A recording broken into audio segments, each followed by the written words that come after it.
Hey there, guys. You're listening to Yakkin with Nick. I am your host, and I will have an interview for you today. I'm Nick Hazelton. If you didn't catch that um, on previous episodes, or maybe you're listening for the first time now. Normally I haven't done this for interviews on Yakkin with Nick, but I'm gonna start doing it again because I like to talk. I'm gonna add an intro like this and an outro, perhaps, to kind of wrap up and just give you some ideas I drew out of it. Just in case you missed something. But today I have my good friend Jeremy Henggeler, and we will introduce him in a moment, or I will, not we, me and the mouse in my pocket. But I really enjoyed this conversation. I really like Jeremy. He's an interesting guy, and guy. I was gonna say guy to me, but it's like yeah, it's kind of obvious. So it's my little stumble there. Anyway, um, he's an interesting guy, right? And I was going to say interesting guy to me, if that wasn't clear. But yeah, I just wanted to hop in here and say there is a lot of swear words in this, and one thing I do with anarchists, especially, because this is like the group I've been with the most or the longest, other than like my family and the peer group in my local area. This is like the ideological group I've been a part of for the longest time, the libertarian anarchists, and related ideas around libertarianism really has been where I've grown up and spent a lot of my intellectual journey. Spent a lot with these people, in particular people like Jeremy, and I think that one thing that I do is every group kind of has its own language. We all have our certain things. So like anarchists have like one we use today is like parasite or coercion or theft. And all these different things that slightly like they're real words, but they mean slightly different things for the context of our culture, and different things for different people. So I just wanted to say, like, I don't know, like as talking about, just on the spirit of language and the language used in this podcast, it is very strong, and it is maybe unfamiliar to the rest of the common society, but I don't think that it's like overblown. There are plenty of areas where I think the jargon of the culture um, is even worse. Like if you have me to talk on, like if I ever have Daryl Becker on, which I'm sure I will to talk about nonviolent communication and some ideas. There's like some language that he would point out that comes with the culture of nonviolent communication that's very jargony, and there's just other words. So I don't think it's that bad, but I just wanted to point it out just because I think it's interesting, and that's just something I was thinking about during this interview, and I think the rest of the ideas will be kind of shown, but I just wanted to point that one out before we got in, and give a warning for those who don't like the strong language because it's there. And with that, I hope you enjoy. Oh, also, the audio is a little bit weird. I have a problem with being too quiet. And I don't know what the case was here, but Jeremy was way louder than me on my recording. So I messed with it a little bit, but there are definitely places where I get cut out. And there are like I brought it up most of the time, but sometimes it's hard to mess with those levels, and I'm not an expert audio engineer, so I try not to mess around with this stuff too much. I hope that it's you should be able to hear it. I heard it on speakers. If you're wearing headphones or in the car, hopefully you'll be able to hear me, but I apologize for that. And yeah, I don't think there's anything else I can do to fix it. If you have an idea, if you're an audio engineer, hit my line. All right, with that, here is Jeremy Henggeler. This is Yakking with Nick. Yeah, let's start. Yeah, I'm on here with Jeremy How do you? I always forget. Like everybody pronounces your name a slightly different way. I've been saying Henggeler in my mind for a little That while. no, that's right. That's actually how I taught Scotty from the ANCAP barbershop to say it, and he nailed it on the first try. But he's the only other one who ever got it right. So I used to call it like Henggeler was the yeah, one that's I used to yeah, think. That's how most people my whole, including my family, used to say it growing up until I got older and I went looking through the family history and I went looking for pronunciations. I'm like, that's not how you say our fucking name. What the hell's wrong with you people? Of course, these are the same people who told me my entire life up until I was in my early 20s that I was part German, and then when I went on that same journey to look for the family history, I found out we're not German, we're Swiss. You people are retarded. You've been telling me that I'm a different nationality and that you pronounce my name a different way for 20 years of my life. This is ridiculous. It's always weird, like how those. I studied my history of the Hazeltons, and it's weird how those names change and like people start saying them differently, so they start spelling them differently. Most people were probably illiterate back then and didn't know how to spell. A couple generations didn't know how to spell it or something. That's how I figure you go. Well, but I don't know. Part of it's that. The other part of it is like the immigrants. Like a lot of people when they came over. If your family wasn't here already in good old America, once they started coming over in the 1800s and the 1900s, stuff, they a lot of them slightly changed their names either for for ease of use or for because they were hiding from they were escaping something back in Europe that they were trying to get away from. So a lot of that stuff happened. Who knows? But yeah, like I said, I just thought that I always think that's funny. It's like my family just basically lied to me my entire life. Because they were not because they were doing it maliciously. They were honestly ignorant. It's just funny that my entire family had no idea about our history. Yes, I was very interested in that a couple years ago, and I was like, I don't know. Anyway, I'm trying to introduce you. Yeah, that's right. I've known you for a couple years now, at least, because I don't know how long you've been doing the Feens. Almost 2 years. Longer than me, right? No, you were on the Feens long before. Okay. Yeah, New Year's Eve will be my 2-year Fiend-iversary, but I think I started I found you through the Feens originally because I started listening, and then because of that I started listening to your old podcast, Anarcho-Yakkinism, and then I think we talked back and forth on Facebook a bunch, and then I had you on my show, my other show, The Seeds of Liberty, and then I started doing the Feens, I think, and then.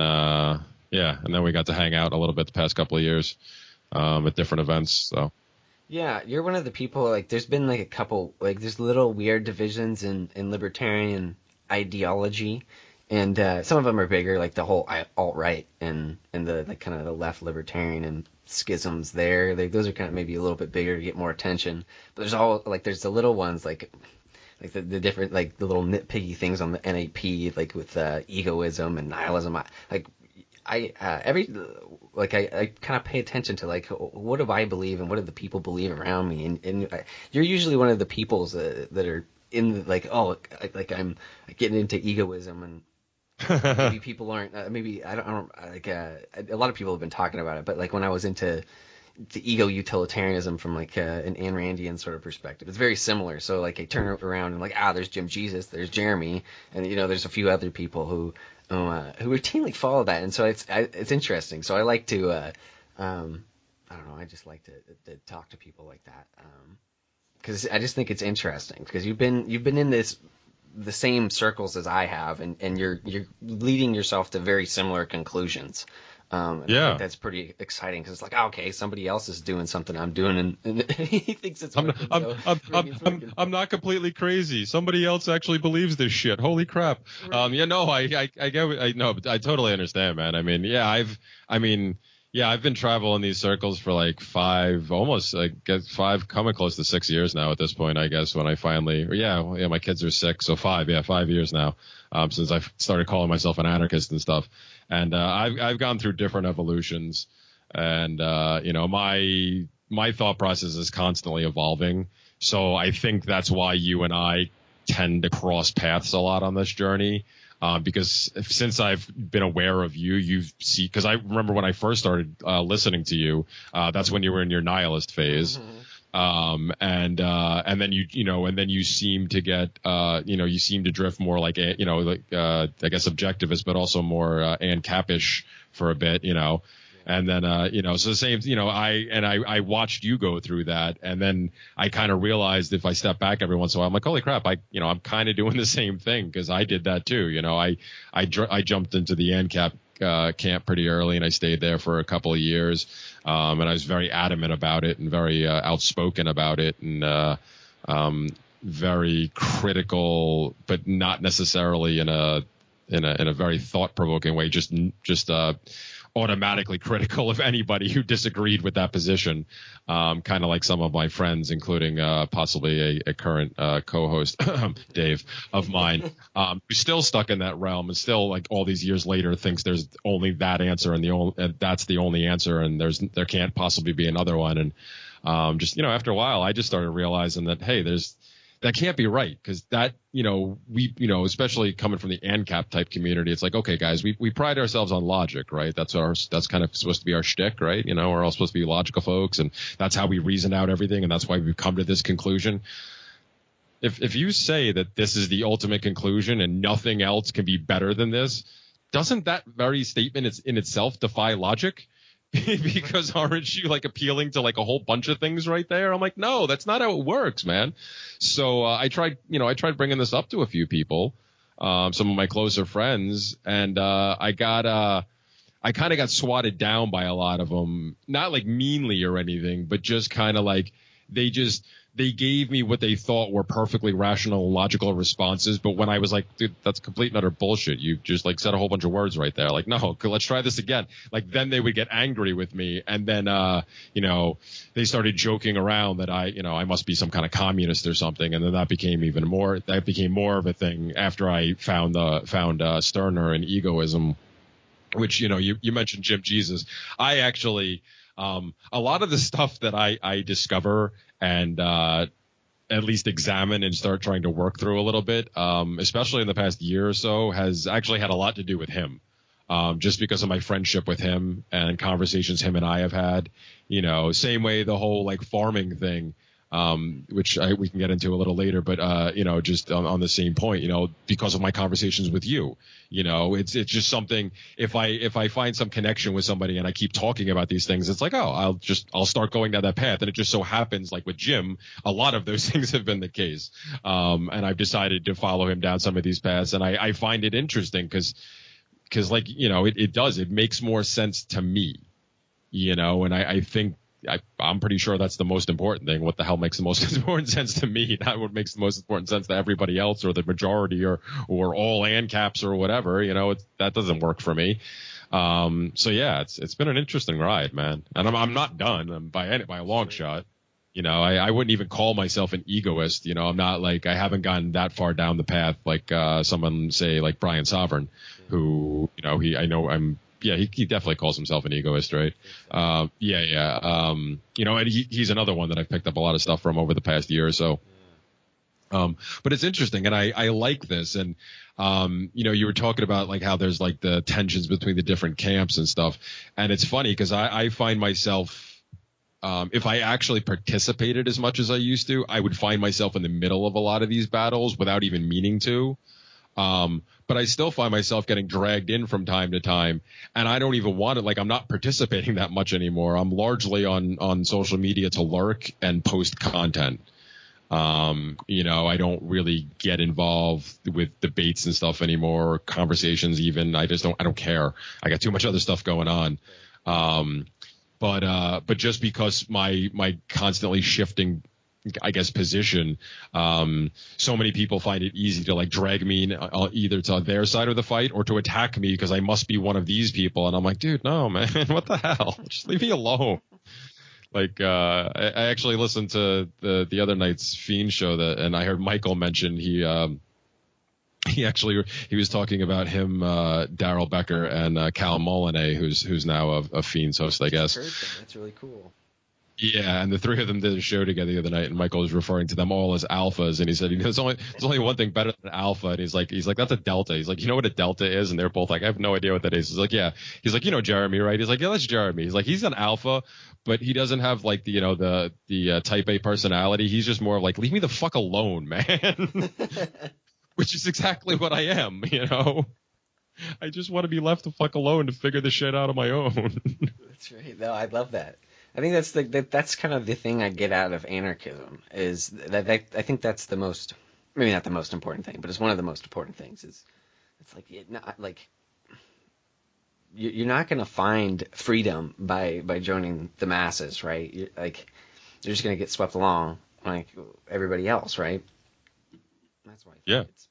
I mean, that's the practical thing I get out of, or one of the practical things I get out of anarchism, and that's why I really like it. And I think there's a lot of people, yeah, who like how I've seen who are more and more interested in putting like finding a way to find freedom like right now, through entrepreneurship or peaceful parenting, and there's many different strategies. Like Oh yeah.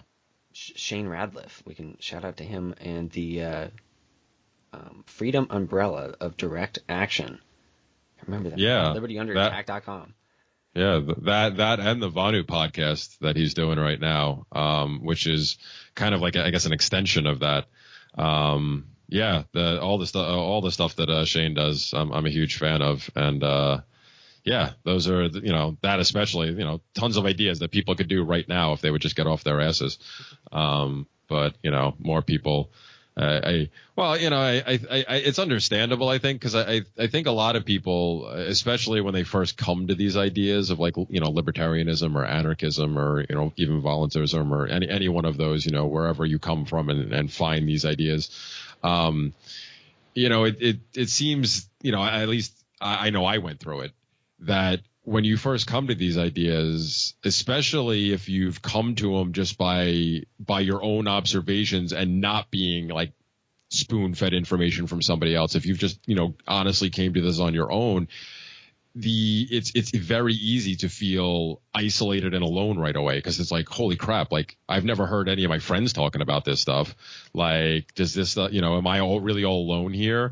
Mm-hmm. And then you start looking, and if even if you get on the internet, you may find some people, but usually you'll find people like in different states, like pretty far away from you, and it's great to have connections, but it's like, wow, I'm really all alone. So as soon as you start gaining some sense of community, I guess that's how I got sucked in early on. It's very easy to get sucked into those like echo chamber type things for the comfort factor, just because you no longer feel alone. It's like other people understand me, other people understand these ideas that I have, and this idea of this general idea of freedom that I seek, like they really understand. So I think that's why why so many people just stop at that point and then just hang out there, and they get very comfortable with these groups, which is just and then they continue sniping at each other, and the majority of them aren't really doing much towards actually gaining freedom in any real sense. They may talk a good game on the internet, they may have a whole bunch of friends, people may like and share a whole bunch of their crap, but they're not actually doing anything. They're still like working their, corporate job that they hate or whatever it is. Like they're still living the rest of their life completely the same as they had before they had these ideas in their head. Now they're just a superstar on social media, and that's good enough for them. And, that's fine if that's what you want to do. But, like I said, I got caught up in that for a while. I went through what I refer to as the angry anarchist phase, where you kind of just like yell at everybody, and you want to like even people and like and love, you want them to accept these ideas just like you have, so you can try to move together towards the future. And when they argue with you and they're making ridiculous points that you now know are ridiculous, but they haven't quite grasped it yet, you're like yelling at them and like, just understand this. You have to understand this. And you essentially become the caricature of any of the whatchamacallit, the conspiracy theorist out there. I actually think I called my buddy Dave on this the other day and referred to him as such, because that's basically what you've become. You're just like screaming, and then when it finally comes down to it, like, well, if you're not going to listen to me, you just got to read all this stuff. Basically the whole just read the books that I did and you'll understand. Or like in the case of flat earthers, just watch the videos I watched and you'll understand. Like you become that, without even realizing it, you become that. Like I said, I stayed that way for a while, and then I kind of snapped out of it, and that's when I started going on when I continued my journey and was like, oh, there's more out there. This can't be the end all be all. There's got to be more ideas. There's got to be more stuff I haven't examined. There's got to be more stuff that people have told me were wrong, but I still have to figure it out for myself. Like I can't just take their word for it. So that's why I continue. But I think a lot of people just get hung up there. And it's just, like I said, it starts as a comfort thing and then it just becomes, I guess, basically apathy, where they just, they don't want to do anything. And like I said, I've met a lot of these people. I was friends with a lot of these people. I'm no longer friends with a good deal of these people because they have no intention of actually doing anything. And if I was to bring up ideas of like, say, starting an intentional community somewhere, or even something smaller scale, but anything along those lines, it's just their response is automatically to give me every reason in the book why it can't work. Right. And I'm like, all right, I don't want to work with you anyway. You have no vision whatsoever. I'm all for putting holes in ideas because I've gotten brought onto a number of projects in my life specifically for that purpose because I kind of get good at it because I can be annoying in that way. But I also give positive, reinforcement and positive, I try to make it positive criticism rather than just negative. And when these people are just like, no, it's like, okay, you're not even like really thinking about this. So next. So that's why I've started to expand my circles and, if all those other people want to stay in their own little chambers and stay on social media and keep doing whatever the stupid stuff they're doing, that's fine. Yeah. That's great. I got other friends that have plans, and we're moving on them. Exactly. That's how I feel about a lot of, I don't know. At least a lot of, I guess I'm going to say it. Yeah, a lot of the anarcho-capitalist community. It's most people that are, like, it's fun to talk about, like, ideas. Like, there's this one thing, I like, I don't remember the quote.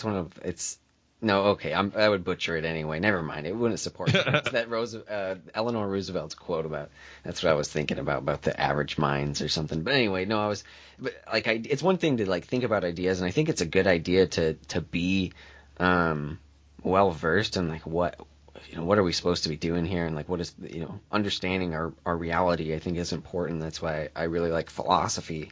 And I think it's part of that. Discussing ideas is important. It's good to be able to do that, but I don't think those people do it in the right way a lot of the time. The angry anarchist phase it's like you said, you're just yelling at people and it just makes them mad and then they make you even more mad because you obviously get it and you feel like, well, why don't they get it? But it's it's just you haven't figured out the way to communicate it to them, or they're just not interested, and you just have to accept that. But the people get stuck in there, and then like you said, they don't ever get out. And I remember being there too, and I got frustrated because I was like, well, this doesn't do anything for me. Like, what am I doing here? This isn't getting me anywhere. Like, I maybe I was getting a little bit of popularity with people who agreed with me. The anarcho-capitalists. I got there's benefits in that. There's some fun in it, but yeah, I think I got frustrated with that, and that's why I guess I was always raising yaks. I was always trying to be an entrepreneur, but that's when I was like, okay, I gotta actually put this idea into action. Like, I can talk about freedom, or I can get it, right? Like, I can have it, and like we can talk about like, freedom's not attainable. Like anarchism won't come into being for decades or centuries. Like, we'll never, like, I remember that, like, we'll never live to see it. But it's like, no, maybe you won't see libertarian paradise, but you can definitely find a level of freedom on your own, even in an unfree world. And there's a lot of resources out there, in fact, about that. And I didn't know that. But not just Shane Radliff's umbrella of direct action in the Vanu podcast, but there's a book out there called Finding Freedom in an Unfree World, and I forget it. But there's all kinds of different resources out there to figure it out. So the information's there, and it's especially because we have the internet, right? And it's all about doing it. Oh yeah, absolutely.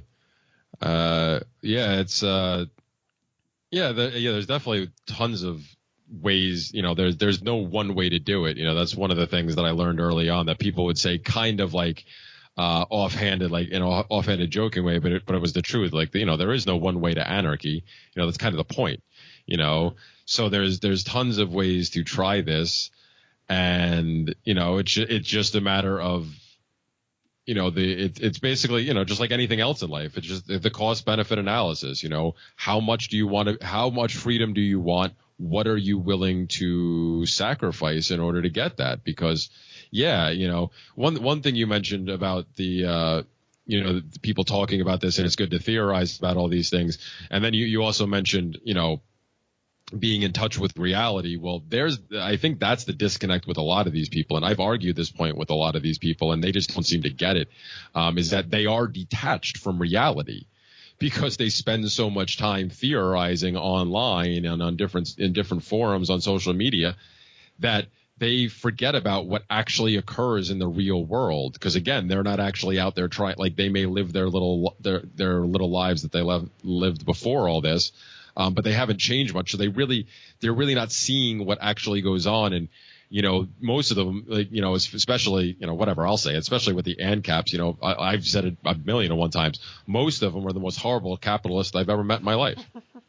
Like you said, you've been doing the yak thing for a couple of years, so and I've mentioned this to you multiple times. I think that I'm jealous of you because you got such an early start on this.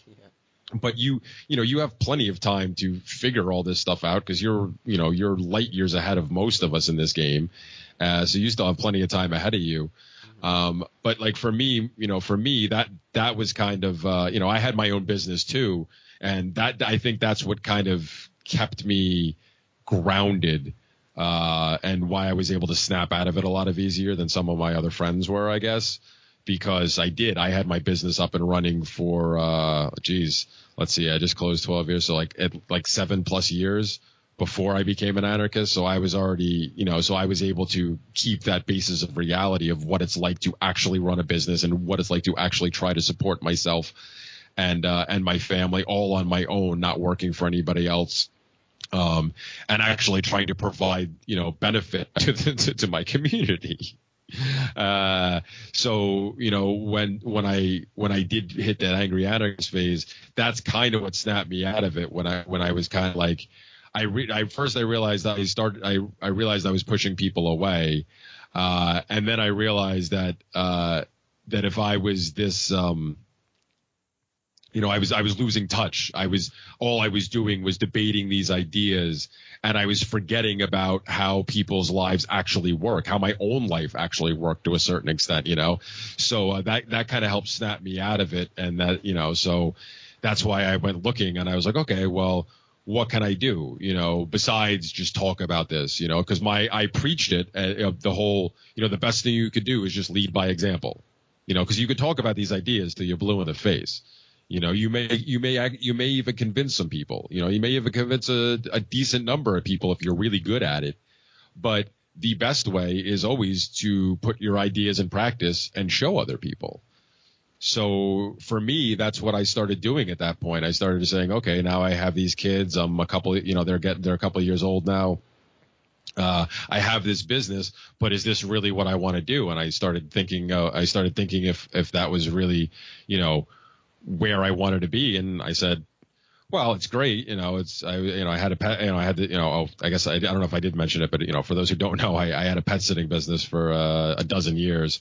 And, this was 7 years in, I guess 7-8 years in when I started thinking about this. And I was just like, all right, well, it's a pretty sweet gig. I mean, I love what I do, but I hate being in here in New York because the longer I was an anarchist, the more uncomfortable I was living someplace where the laws were so ridiculously restrictive.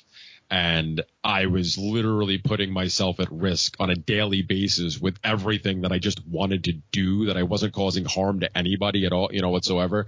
That I could be arrested, I could be ticketed, whatever, for just about every one of the actions I prefer, I like to do. Whether it's guns or drugs or whatever, or driving the way I like to drive when I'm still being completely safe, like any of these things. It's horrible here. So that became, okay, I have to leave. And then it was, okay, well, if you leave, you can't really take your business with you. It's not like one of those things you can just pick up and say, okay, I'm going to this different location. Everybody's got to follow me here so I can still provide you service. It doesn't work like that. And, so I would, if I wanted to keep doing the pet sitting thing, if I moved, I would have to start all over. And that prospect just did not sit well with me as somebody at that point then in my mid-30s with two young kids. And the fact that the first time I got the business up and running, I caught a whole bunch of luck. And, the fact that I was showing a profit and had to drop out of school after 8 months was just like, it was mostly luck. There was no skill. It was total, like, just I got into the market at the right time when there wasn't a lot of people doing that. And I was able to build, obviously I had to maintain, in order to maintain it, I had to provide good service. But just when I got started, I got very lucky, and I wasn't about to count on that again. So I had to start thinking of other ideas. And in the back of my mind, long before I was an anarchist, I always had the idea in the back of my mind that someday later on, most likely at like retirement type age, I wanted to retire to a farm. Because I had, I was born in New York, and I've unfortunately been stuck here for 24 years after that. But I grew up in the Poconos in Pennsylvania, and I actually grew up right next to a farm, for like, I think 7 or so years that I lived there. A friend of mine lived on a farm, like right next door, although his parents never did anything with it. And I just remember it was weird. Like from the age of like 9 to 16, I remember like being there and seeing that, and like for some, like never being able to really describe it, but always just kind of being depressed that this big farm area was just going to waste. Yeah. They had the barn and everything, but they just never did anything with it. And it was just like, I always remembered that. So I was like, I always thought, yeah, that'll be nice. When I can retire, I'll get a farm, even if I have to get some help or whatever. Just have something little. That's what I want to do. And then I think it was around that time that I first became aware of you by listening to the Freedom Feens. And then after that, listening to some of your Narcotic Yakkin podcast, and listening to you more and more, and then talking to you a couple of times, I was like, I never really thought about the whole animal side of this. I was always thinking of like, literally a farm, just like, doing vegetable, like rows of vegetables and crap and like whatever, like, and maybe a couple of chickens and a cow, but never doing like any type of like livestock on like a bigger scale like that. Never even occurred to me for some reason. I don't know why. So once like that really got the wheels in my head turning. And then, after I started doing the Feens, and you and I did a couple episodes together, then we talked a couple of times, and I picked your brain a bunch about this. I was really like, this is what I want to do. Like, this is great. Like this will get me out of here. It'll keep me working for myself. And if I go to a state that has a lot less restrictions on most of the things that I'm concerned about, then I'll feel freer. I mean, I'll still be able to, I still do most of the things I want to do here in New York anyway. But like I said, there's always that fear. If I can reduce that fear factor, then all the better. Yeah. And, it seems like there's a lot of people now that are, I've come across that are, whether it's doing like, cause you and I talked about it, and I told you I didn't want to like bite off you, so I didn't want to do yaks. And originally you were the one who convinced me I was going to do the reindeer, but then cold weather became an issue because unfortunately my baby mama and my kids really don't deal with the cold as well as I do. So that really wouldn't be fair to them because when I move, they're all coming with me. So you might be able to get reindeer in like Ohio. You can. There are people that do, but you end up having to spend a lot more money on electricity to try to keep them cool. Like I've seen some setups where some people have had like in the trees, like literally like box fans hanging from the trees in like a wooded area that they keep like close to like to their where the rest of their stuff is, and they hang out there. So obviously under the trees it's cooler already, and then they just have box fans hanging from there. I've seen other people do where they dig tunnels underground so that they can hang out underground where it's cooler. But all of those things are extra money that I got to put in. That, especially when you're first starting out, I'm trying to keep costs at an absolute minimum. So And Totally bison. difficult. Yeah, and so bison is also pretty high on the list for me as far as it's not super regulated by the FDA and stuff. Right. I think even or like the organic stuff, like you don't even have to go through that crap. Like everything is just automatically labeled organic when it comes to bison. So you can bypass that process too. I mean, obviously, I would be taking the best possible care and try to provide the best quality possible quality meat to everybody. Right. It's just nice to know that I don't have to go through those state hurdles. Yeah. Well, hurdles, I should say, because I know I'm sure I'll have to deal with the state agricultural setup. Oligarchy wherever I go. But yeah, so bison became the idea, and that's kind of became my focus. I really want to. I've been trying to get out of here ever since, trying to figure out a way to get out of here to do that. But yeah, like I said, I know a lot of other people that I've talked to that are trying to do trying to get back to the farming thing, or are already doing it, which is great because I mean I think it's a great way to promote individual freedom. I think it's one of the best ways, actually. Definitely. Like the reason why I got really interested in agriculture was I was discovering these libertarian ideas, and I was like, well, yeah, what do I want? I want independence. I don't want to, I just from that individualist philosophy, I just decided, yeah, I want to be able to provide for myself, because this system isn't necessarily sound. Like I was looking at how it all works, and it's like, man, that doesn't make any economic sense. So yeah, that's why I decided it's like, well, I better start growing my own food. I better be able to survive in a world that isn't as orderly, that doesn't have convenience like packaged food, right? That was the main reason I got interested in it. And then I decided, okay, I want to do this full time and actually raise animals. But I think it is. It absolutely is. I like it because it's to be a farmer, you have to be involved in the community. In some sense, if you're doing industrial farming, you actually don't, right? But if you're doing a small farm and you're trying to interact with customers, like you have to get out there and you got to talk to people, and that requires you to be, talking. It requires you to be involved with other people's lives, and that I think it's just really powerful, and I think it's really cool, and that provides a way to intermingle ideas and to express, hey, I'm your local farmer. This is how the state is harming me. It's you can get people on those kind of black market raw milk deals or whatever.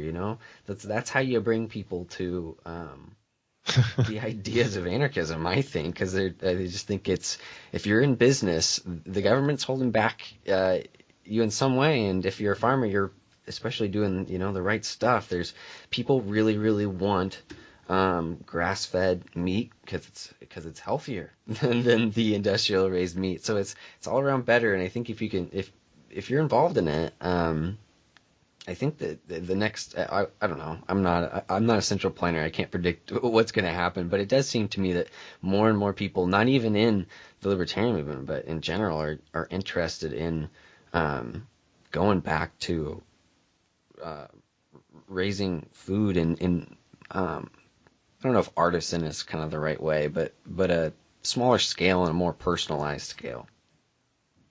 Yeah, definitely. I mean, yeah, and exactly. It's not just in the libertarian movement because I mean the whole urban farming thing has been on the rise for the past, I don't know, I want to say like 5 years or so. Yeah, and that's a pretty lefty thing too. Yeah. Most people. Well, exactly, but it's the same principle behind it. It's just it's taking care of yourself. It's for whatever their reasons are, because if it's the super lefties that are doing it, yeah, a lot of them are we don't trust the big corporations. Whatever their reasons are, it's still about, I want to know where my food is coming from, and I'm poor because the Republicans made me poor because their taxes. Whatever it is, it's still a matter of I want to know, and I want to try to I want to try to feed myself a little bit more and spend a little less money. Yeah, it's that idea. Like I liked what you said there, the disconnection from reality. It's like there's a lot of ways that humans in this current civilization are disconnected. Like one is food, and then I think kind of one of the ones that would be like taxes. Like a self-employed person knows a little bit more about what Oh the gosh, government yeah. takes from you. And I mean the government. I mean they take from everybody, and it's not like they take a terrible amount more from self-employed. They do take a little bit more at least. But where was I? It's You more could just realistic. Yeah, because you know it, you see it, you actually have Yeah. you're in touch with the numbers, not just of your particular paycheck and what gets taken out of the income tax for your check. You get to see what gets taken, what the government wants a piece of for every part of the business. Right. Right. And I think that So, that's a powerful thing that people don't have. So I think that bringing people to these different points of like, you see the reality, because one of them is like, oh, the government is stealing from you. That's one disconnection from reality that I think people don't see. Is like, yeah, they're a parasite living off of you, and what are they doing for parasite. you? Careful with that word parasite. You know what can That's right. happen. Hey, we teased that in the very beginning, and so let's talk about that. Oh, You're having legal troubles because of I mean, like, in oh my yeah. opinion, it looked like you were getting harassed to me. But why don't you tell the story? Oh yeah, okay. Well, yeah, this all started earlier this year in April of, I guess, it was the end of April 2017. And I mentioned before that I've kind of pulled back from Facebook, and I don't really, I'm not really there debating anymore. And I had actually stopped doing it largely before this particular incident that I'm about to talk about. But it just so happened this was one particular day I was I was out, at work, driving around to my different houses that I stop at during the day for, when I was still doing my pet sitting business full time. And there was a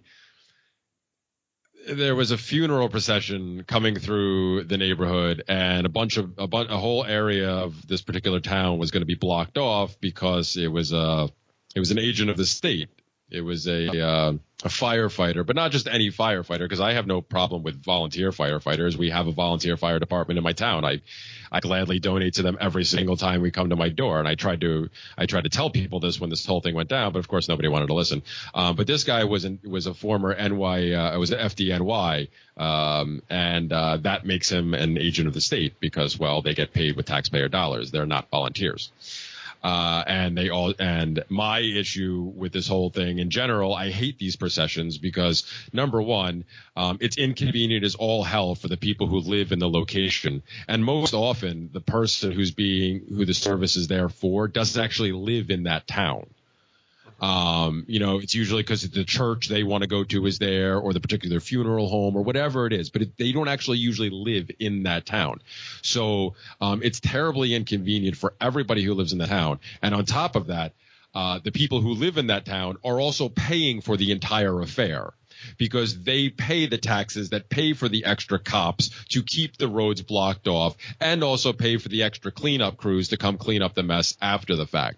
And so everything is coming out of the taxpayer's dime, and also it's coming out of the taxpayer's pocket, including time, which is talking about being self-employed. When you're a self-employed person, you really understand the concept of time being money. Mm-hmm. That really hits home. Mm-hmm. So when you are being inconvenienced and losing time, you're losing money. So the government is taking from you in all these ways. So to me, it doesn't matter who it is. Any state agent who gets this, whether from the president down to whoever, who gets this special treatment that none of us could get without having to pay out of our nose. On top of that, like, you can get police details for a citizen's funeral, but you got to pay for it out of pocket, on top of the taxes that you're already paying for them to be out there and using their equipment and all, the vehicles and all that stuff. So we, the regular people don't get this. So anyway, so I knew this thing was happening because they kept like blasting it everywhere. They kept calling people's houses with the robocalls to announce it, that this was going to occur. So I rearranged my day the best I could, because unfortunately one of my clients lived right in the heart of this area that they were going to block off. So I rearranged my day the best I possibly could to avoid this entire thing. I got down there to that area from the north shore of Long Island all the way down to where this was happening, close to where my house is, and it had run overtime, but they didn't tell anybody, and there was no way of knowing when you got off the expressway that you were going to run into this.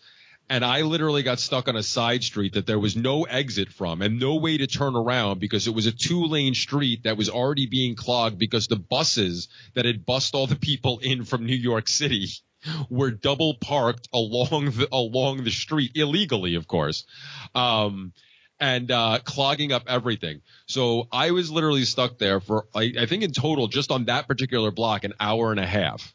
And it was a hot day. I had 2 dogs in my car with me. So it was because at one point I was getting so frustrated that I was willing to just park my car and walk to this house because this other dog has now been waiting for as long as he can for me to let him out to go to the bathroom because I couldn't go too early because his owner had just left.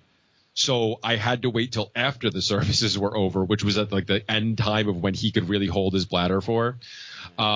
So like I was ready to walk, but it was too hot. There was no way I could walk the 2 dogs I had with me in that heat a mile just to get to this other dog's house and then have to turn around and walk them back another mile when I was done. Wasn't feasible.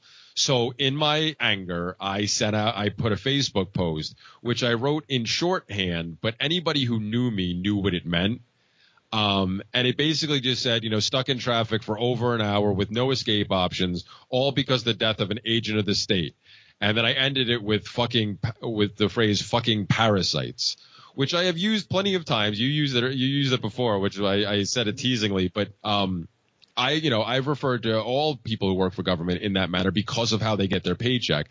And when I do put stuff on social media, I try to be very precise with my words, and I do it for a reason a lot of times, because a lot of times I know I can catch some people who don't really read, whose reading comprehension is pretty weak, and they think I'm saying something else. But I'm like, I do the same thing when I speak, and it drives people in my lives nuts. But later on, they have to admit that, it's not like I was wrong, but I'm very particular. But so I specifically wrote parasites because I wasn't angry at this firefighter. I didn't hate this firefighter. I wasn't happy he was dead, like I was accused of by so many people immediately. I was mad about all the money I was being charged for his funeral, and I was mad at all the government workers who, number one, get this treatment, and number two, who are employed and getting paid to do work on these type of duties that I'm getting charged double for or whatever in the long run. And because, again, being a small business owner, time being money, because of all that, by the time I finally got to this house, I was 2 hours late. The dog had held his bladder as long as he possibly could. This is a dog, 5-6-year-old dog, had never had an accident in his house, peed all over the place. So, so I felt horrible. So he was obviously uncomfortable if he couldn't hold his bladder anymore. And I had to clean that up. And I had to pay to have that cleaned up, because, carpets don't, I used to be a carpet cleaner before I was a pet sitter. You can't just clean carpets when they get peed on. It doesn't work like, you can't just, pat them dry with a paper towel. It doesn't really work like that. And then, because of that, then my next job, I was also over 2 hours late for. Same thing happened at that house. Third job, I had to cancel altogether. So I lost a couple $100 in that process. Between the jobs lost, the time lost, and the money for cleanups and everything. So I was pissed because I knew that's what was going to happen when I wrote that post. Anyway, I put it up there and didn't really think about it. Like an hour later, I went to go check, and the thing had exploded because an old friend's cousin, who I forgot was still on my friends list, saw it and freaked out because immediately she was like, "How dare you disrespect firefighters, and don't you remember my firefighter cousin or brother or whatever, and you were at the funeral, and how dare you, and blah, blah, blah, blah, blah." And I was like, whoa, whoa, whoa. And I tried to explain the whole, please tell me where it says I was singling out firefighters or anything. Like, why do you think I specifically didn't say firefighter? I said agent of the state. Like, I was very specific about this because I wasn't attacking firefighters, and I even went through the whole thing. I have no problem with the volunteer firefighters. It didn't matter. She went out and called everybody she possibly could, and I got descended upon first by a swarm of people that I had gone to high school with for like a minute when I first moved here to New York. Because when I moved here to New York, I was supposed to be going into my junior year, but because of the BS differences between PA and New York, where New York has the Regents program and Pennsylvania and most of the rest of the country doesn't, they wanted me to either take all my back Regents, which meant 8th, 9th, and 10th grade for all the course, like I think there was like 3 or 4 of them. So I was going to have to take 3 or 4 tests for 3 or 4 courses all before I could start my junior year, or they were going to put me back in the 10th grade. And I was like, this is ridiculous. I had like a 4.0 average up until my sophomore year, when I dropped down to like a 3.5. I'm like, my entire school career was like 4.0 up until then, and then 3.5. I'm like, how the fuck are you going to tell me I got to drop back a grade? So I tried it for a little while, and I'm like, yeah, this is ridiculous. I'm not doing this all over again. That's when I dropped out of school, and then ended up going to get my GED on my own, and then going to college for a while and stuff, and then just deciding not to do that. And there was somewhere I was going with that, and now I just forgot. We're talking about parasites. Oh yeah. So anyway, I tried, and I barely went to that high school, but people remembered me because of my name, and mainly because of my sisters who followed behind me. And they just are immediately trying to conjure up memories of me, and just trying to like, oh, I always remember this guy was an asshole, and let's make sure of this. And then I was, which would have been enough, that would have been fine. But then one of them doxed me.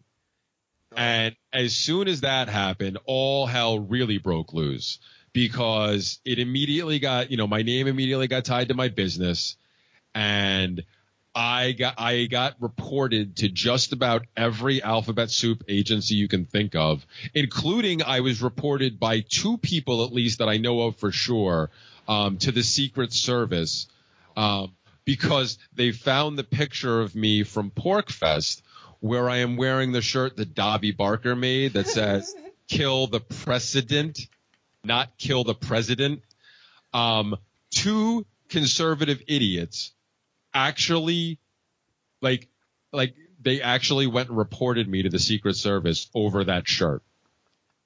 And their reasoning was that I was a threat to President Trump because I had that shirt on. And I was like, oh my God, this stupid. Because remember, my original plan with this was knowing I was going to have to deal with horrible reading comprehension. Well, there you go. So it just went insane, and they just were calling everywhere, and just that thread went on. I mean, there was I think over 20,000 comments on it. I lost track. I couldn't Facebook kept. Anytime somebody tried to go back and start at the beginning at a certain point, their computer would freeze. Because I had people who were trying to get screenshots for me of all the death threats, because that's what started happening. Because first it was that, then there was, of course, there's the internet death threats that you get, you see when stuff happens like this and you make something that pisses people off, and you take a bite out of one of those sacred cows and everybody gets all mad. You always see that stuff. If I ever see you, I'll kick, that type of stuff. But this got a lot more personal because it was people local, and then people started showing up at my house. I caught a couple of people trying to take pictures, and when I went out to confront them with my camera running, they took off. A couple other people tried to confront me. One woman actually hid behind my neighbor's bushes for 45 minutes. We kept seeing her, and then she kept peering in the window. So she waited till my baby mama was leaving because she was here with the kids at the time. She waited to see her leave alone, and then when I came outside to get something from the driveway, that's when she sprung up and tried to intercept me and like, oh, I just want to have a conversation. I'm like, I'm sorry, I have to get back inside to my kids. They're all, I'm like, you've obviously been sitting out here waiting. I just said my wife. I'm like, my wife just left. I'm like, so I'm here alone with the kids. You clearly waited till this moment. I'm like, I have to take care of my kids. I'm not leaving them alone. And then she immediately went back on social media and, touted how much of a coward I was and how I wouldn't I wouldn't talk to her and how I ran away and all this stuff. But a bunch of people did this. But it wasn't like, so again, it wasn't just like this, normal anonymous crap. Like they were actually reporting stuff. They were taking pictures of my house. They were saying stuff about the condition of my house. They were saying stuff about what they saw my kids doing through the window, because I have a big bay window in the kitchen that doesn't have a curtain or anything on it. So like they were actually describing what my kids were doing. So it's like these people were definitely here. Wow. And yeah, man, and it got crazy. And half my family ended up disowning me over this because I got doxxed. Some of my family got doxxed. Somebody showed up at my sister's mother-in-law's house where I had only ever been a couple of times, but somehow they claimed that through the information they got, it said that I lived there. So they showed up demanding that she produce me. And this poor woman's like, I haven't seen Jeremy in months. I have no idea what you're talking about. Like, what's going on? But because of that, because I wouldn't take the post down after that and apologize, because my family, who's not the most internet savvy, did not realize that when a post goes viral, there's nothing you can do. Because it wasn't that people were sharing my post. It's that people were screenshotting my post and then sharing that everywhere. So there was literally nothing I could do at that point, except either go run and hide or stand my ground. So I stood my ground and I continued to hang out on that post for a day or so. And I continued, like, people were calling my house. They were leaving death threats and very explicit death threats on my machine. People that were obviously local because they were calling from local numbers. Although most of them actually the people that called from local numbers didn't actually make the threats. They were just the ones like, you suck. I hope you die. I hope your business is ruined. And they went out to destroy my business. They tried to report me to every company that I had any affiliation with, that was actually the funniest part about it for me, because what they didn't know is that, as we were talking about earlier, my plan to get out of here and start my farm, I had actually officially made the decision just after New Year's this year that this was my last year, and that on July 1st I was going to be making this announcement to my clients officially. Like, some of my clients already knew, like the ones I was close with. That I'd become friends with over the years, like they knew already, but like I was going to make the official announcement on July 1st. So these people literally like 2 months ahead of schedule tried to destroy me with no idea that this was happening. But when the dog food company that I was quote unquote partnered with, which that's what it said on my website, but they dropped me because somebody called up and reported, a bunch of people reported me for being this horrible person and that I should basically die. They didn't even want to talk to me first. There was no like getting my side of the story or anything. They just immediately wanted to drop me and cut ties with me and sent me an email and basically said that I had like 48 hours to effectively remove all connection of them and me on my website. And I was like, first of all, I haven't spoken to my web designer in like a year. I have no idea where she is. Getting this done in 48 hours, probably not going to happen. I'm like, second of all, I don't want to do business with you folks anymore if you're not even going to let me have my side of the story. But what got passed around Facebook and also printed in a bunch of these, because there was hit piece after hit piece after hit piece written on me. What got posted was one of my sponsors were leaving me. When I got sponsors, I have no fucking clue. I was a little sole proprietor to dog pet sitting company. I didn't have sponsors, but like, so people thought they destroyed my company. A couple of clients actually did call me up. One called me up and said that they were canceling service specifically because of this incident. Didn't really want to hear my side of the story, but they at least said it was them. Somebody else called up and left a message, claimed they were a client who was never going to do business with me again, but they called from a blocked number and didn't leave a name or anything, and it wasn't a voice I recognized. And one other person wrote me an email. I stopped hearing from some clients, but I had also not been hearing from them for a while anyway. And this had actually been my first down year in a dozen years before all this happened. So I don't really think it actually affected my business as much as everybody thought they wanted it to. But I let them think that. And then I had to drop out of the conversation anyway because they got me banned from Facebook for 3 days, even though still have no idea to this day what I did wrong because they didn't pull the post. The post stayed up. That was the only possible thing they could have banned me for, and they didn't because it's still there, and I left it there. So anyway, so this is all going on. I continue to get death threats. I'm lurking on social media on a stock account, but I'm not saying anything, and I'm seeing all the death threats continue to roll in. The death threats in my other folder on Facebook Messenger are growing larger, I'm like obviously on edge because if it was just the social media things, I would have let it go. But the fact that they were not just threatening me, they were also threatening my children. People were threatening to light my house on fire with my kids inside in order to make me pay for what I had done. Yeah. So and the fact that I knew people had literally been at my house. I told my ex, my baby mama, she had to get the kids and go. I'm like, she just had to get out of here. I didn't care where she went. I didn't want to know where she was going until she got there. That type of thing, just so they were far removed from the situation. So, and then I wasn't sleeping because of this whole thing, because I was literally for days, like when I wasn't out walking, when I wasn't out at work, because all my regular clients kept me on. They wanted to hear my side of the story. They heard my side of the story and said, okay, I may not agree with you, but I knew you were an anarchist, and you've been with me for, we've been together for 8, 9, 10, 11 years. I'm not letting this, you're the best dog walker I've ever had, whatever, screw them. I'm going to keep using you. So I kept going to work. And since I live in New York and I'm not allowed to carry a gun, I carried a knife everywhere on me wherever I went. And it was a legal, quote unquote legal blade. It was a 4.2, less than a 4 1/4 inch blade. What is it? The Mora knives, I think they're called. Hunting blades, and so I was just carrying that with me. But while I was here at my house, I literally pretty much just paced from one side of my house to the other for hours straight, just peering out the blinds where I had them propped up where I could see at certain angles. Mm-hmm. And I just did that for hours on end, always with my one of my shotguns loaded and within reach. Yeah. And I just did that for days. So I wasn't sleeping. I wasn't eating.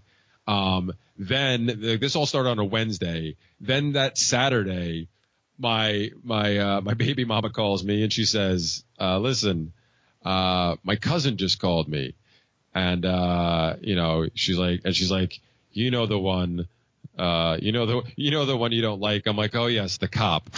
And she goes, yeah, him. And she's like, his first words were pretty much, I don't like the guy, but I am now concerned enough that I feel I have no choice but to make this phone call. I have been getting reports from numerous fire departments here in the city where I have connections that the funeral happened today. There are still people. The memorial service happened today. There are still people out on the island from the memorial service, from the different firehouses out here. There is a lot of chatter that they are all going to be drinking tonight, and they're going to walk to your house and light it on fire. Wow. And my first thought was, holy fuck, the movie Backdraft. Because that's the first thing, after when everything went down, my friend Dan Sullivan, not so subtly reminded me and everybody else how prevalent arson is in the firefighting world. In his attempt to defend me on those on the threads that came out of that one post, when everybody was saying how wrong I was for how firefighters are brave and blah blah blah blah blah. But statistically, that you're actually an arsonist is more likely to be a firefighter than anybody else. Or some crap like that, because they know how to get, they know how their brothers think. So they know how to do that stuff. So that was my first thought. Holy crap, they're going to light my house on fire because they know they can get away with it. So like I was actually that's when I really got scared, and like that night I actually packed up as much valuable crap as I could, all my guns, which of course I had lost in a voting accident. They just magically appeared for that. That one event, and have since disappeared again. But all my valuables. I took Murder Dog. We hopped in my car and we just drove because I didn't have a destination at first. I just needed to get the hell away from here, because when a New York City police officer, who I believe he made sergeant, who doesn't like me, calls my ex because he's that concerned that people are actually coming to light my house on fire, like I take that as a credible threat. Yeah. So like I booked, and luckily a friend of mine who I hadn't heard from in a while got back to me and was like, "Oh, this is insane. I'm totally on your side. You could totally come crash here for the night." So I was able to do that. So the next day, Sunday, I come back home again. Luckily, the house is still in one piece. I end up pacing again the whole day pretty much. At least I had slept a little bit before, but not much. But still pacing. Next morning, Monday, got to go back to work again. Start off my day with a phone call from a news reporter who I was pretty sure was going to just destroy me. Didn't matter what I said. She was just going to make up a bunch of crap anyway. But I figured, screw it. I'm going to do this, because I was kind of high at the time. And I was like, oh, whatever, I'll do it. So I talked to this woman for like an hour, did her, interview with her. Turns out I never read it, but I was told by other people that she actually wasn't as horrible as she could have, like as other people were to me. And she actually was relatively fair. Still got a bunch of stuff wrong, but whatever. Anyway, I go to work. Still all nervous. Come home. More messages on my machine, more death threats, more people telling me how horrible I am, how much I suck, how I should die. I had a call from another reporter who wants to have an interview with me. But I got to go mow my lawn because, well, part of the reason people reported me, among other things, is they reported me to the town because my lawn was overgrown because I hadn't mowed it because of all this shit happening. I hadn't had a chance to get out there and get to it. So I had to go mow the lawn before, on top of everything else, I was attacked with some stupid fine. So I go out there to mow the lawn. I'm going out to mow the lawn. As I'm walking out of my house, out the back door, I see what I think is a news crew coming up the pathway to my front door. But I'm walking too quickly to really stare at them, and I don't really care because I'm like, I'm not answering the door for anybody. I'm going to mow my lawn. Screw this. Go out the back door, go in the garage, start fiddling around. A couple minutes later, come outside, still fiddling around with the lawnmower. News crew shows up on my news. I see the news crew now walking across my lawn onto my driveway by my truck. So long story short of that is I yelled at them multiple times to get the fuck, or like literally get the fuck off my property, and they kept advancing towards me. And after the third time of them continuing to advance toward me and ignore my get the fuck off my properties, I snapped, and I grabbed the knife that was still sitting on my side that had been sitting there all day long and pulled it out of my sheath. And when the stupid reporter was like, I just want to get a comment after my third get the fuck off my property, I pulled the knife out, said, this is my comment, get the fuck off my property. And then I put the knife away and went back to mowing my lawn. Because I live in New York, I ended up getting arrested for that, charged with menacing. Had to spend the night in jail, got harassed by the cops at the jail, making comments to me and stuff. They purposely took me out of when they were leading everybody out in the morning to put us on the bus to take us down to the courthouse. They purposely took me out of order so I would be the last one out, so I could do a perp walk, because there's already camera crews waiting there at 7:30 in the morning for me. And then when I got to the jail, there was more comments like made behind my back and stuff, loud enough for me to hear, obviously, by the cops and stuff, all talking shit, trying to scare me and spook me. Ended up getting out on bail, and ever since have learned in full detail how fucked up the legal system is in the country overall, but specifically here in New York and in Nassau County, because that all took place. Everything I just described took place in about 4 or 5 days. So we're talking the beginning of May, like May 2nd, 3rd, 4th. I think 4th was the arrest, 2nd or 3rd, somewhere around there. Since my arraignment on the 3rd or 4th or something like that, I've been back to court, I think 7 or 8 times. I've been back to court actually 6 or 7 times. I've had 7 or 8 appearances. I didn't have to show up to one of them because after the 3rd time of me showing up and nothing happening, the judge said, Mr. Henggeler, I've seen that you've shown up here every time you've been here. My bailiffs have reported that you've actually been here early every time, and you're obviously missing work to do this. So since I don't think anything's going to happen next time, you don't have to show up. But yeah, it's been a nightmare because again, even though everybody thought they destroyed my business and stuff, I was shutting my business down anyway. All I ended up having to do was I had to tell my clients 2 months early. And I still didn't send the letter out to my clients that I never got around to talking to until the July 1st date anyway. But, and like I said, a bunch of my clients stuck around because they're like, we've known you long enough. We don't care. You're awesome with our animals. And some of them even said, we may not agree with your stances in general, but we actually do think it's fucked up that we have to pay for that crap.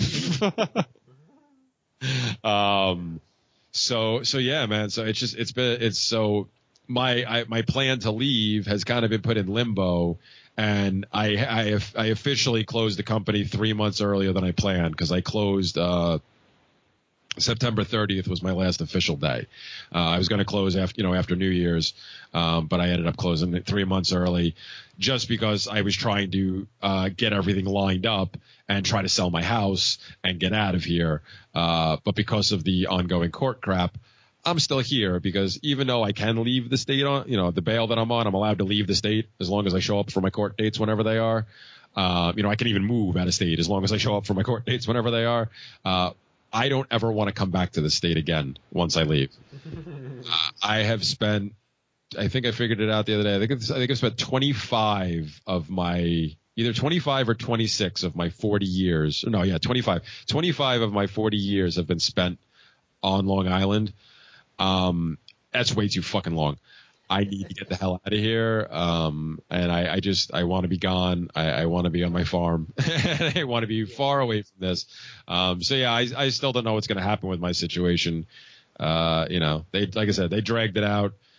They adjourned it a bunch of times, as many times as they could. And then they forced my side to adjourn it multiple times by one time promising us that a deal was coming. And then the deal never came. And then, we were like, it was either we say, fine, we want to go to trial at that point, or we ask for the adjournment because the lawyer I had at the time was not going to go to trial with me if that's what happened. His sole purpose was to try to get me out of there on the best possible deal.